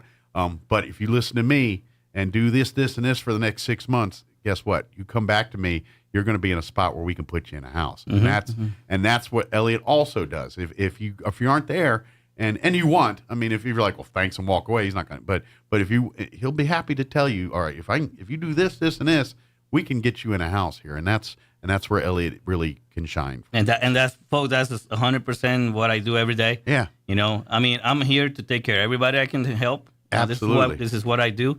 And you'd be surprised. A lot of people think, I cannot buy a house. Like, folks, I have put people in homes that everybody's been telling them for years, you cannot buy a house. Like, hey, if you're paying, I don't know what the heck they were looking at, but yeah, you could buy a house. If you're paying $6,000, $7,000, $8,000, $1,200 in rent right now, you can get a house. Yeah. You'd be surprised, folks. Yeah. But yeah, if you're looking for somebody that actually truly cares and gonna go the extra mile for you, I'm your guy. Absolutely. Well, thank you, sir. Have a good weekend. We'll see you. Thank you for having me. Next time.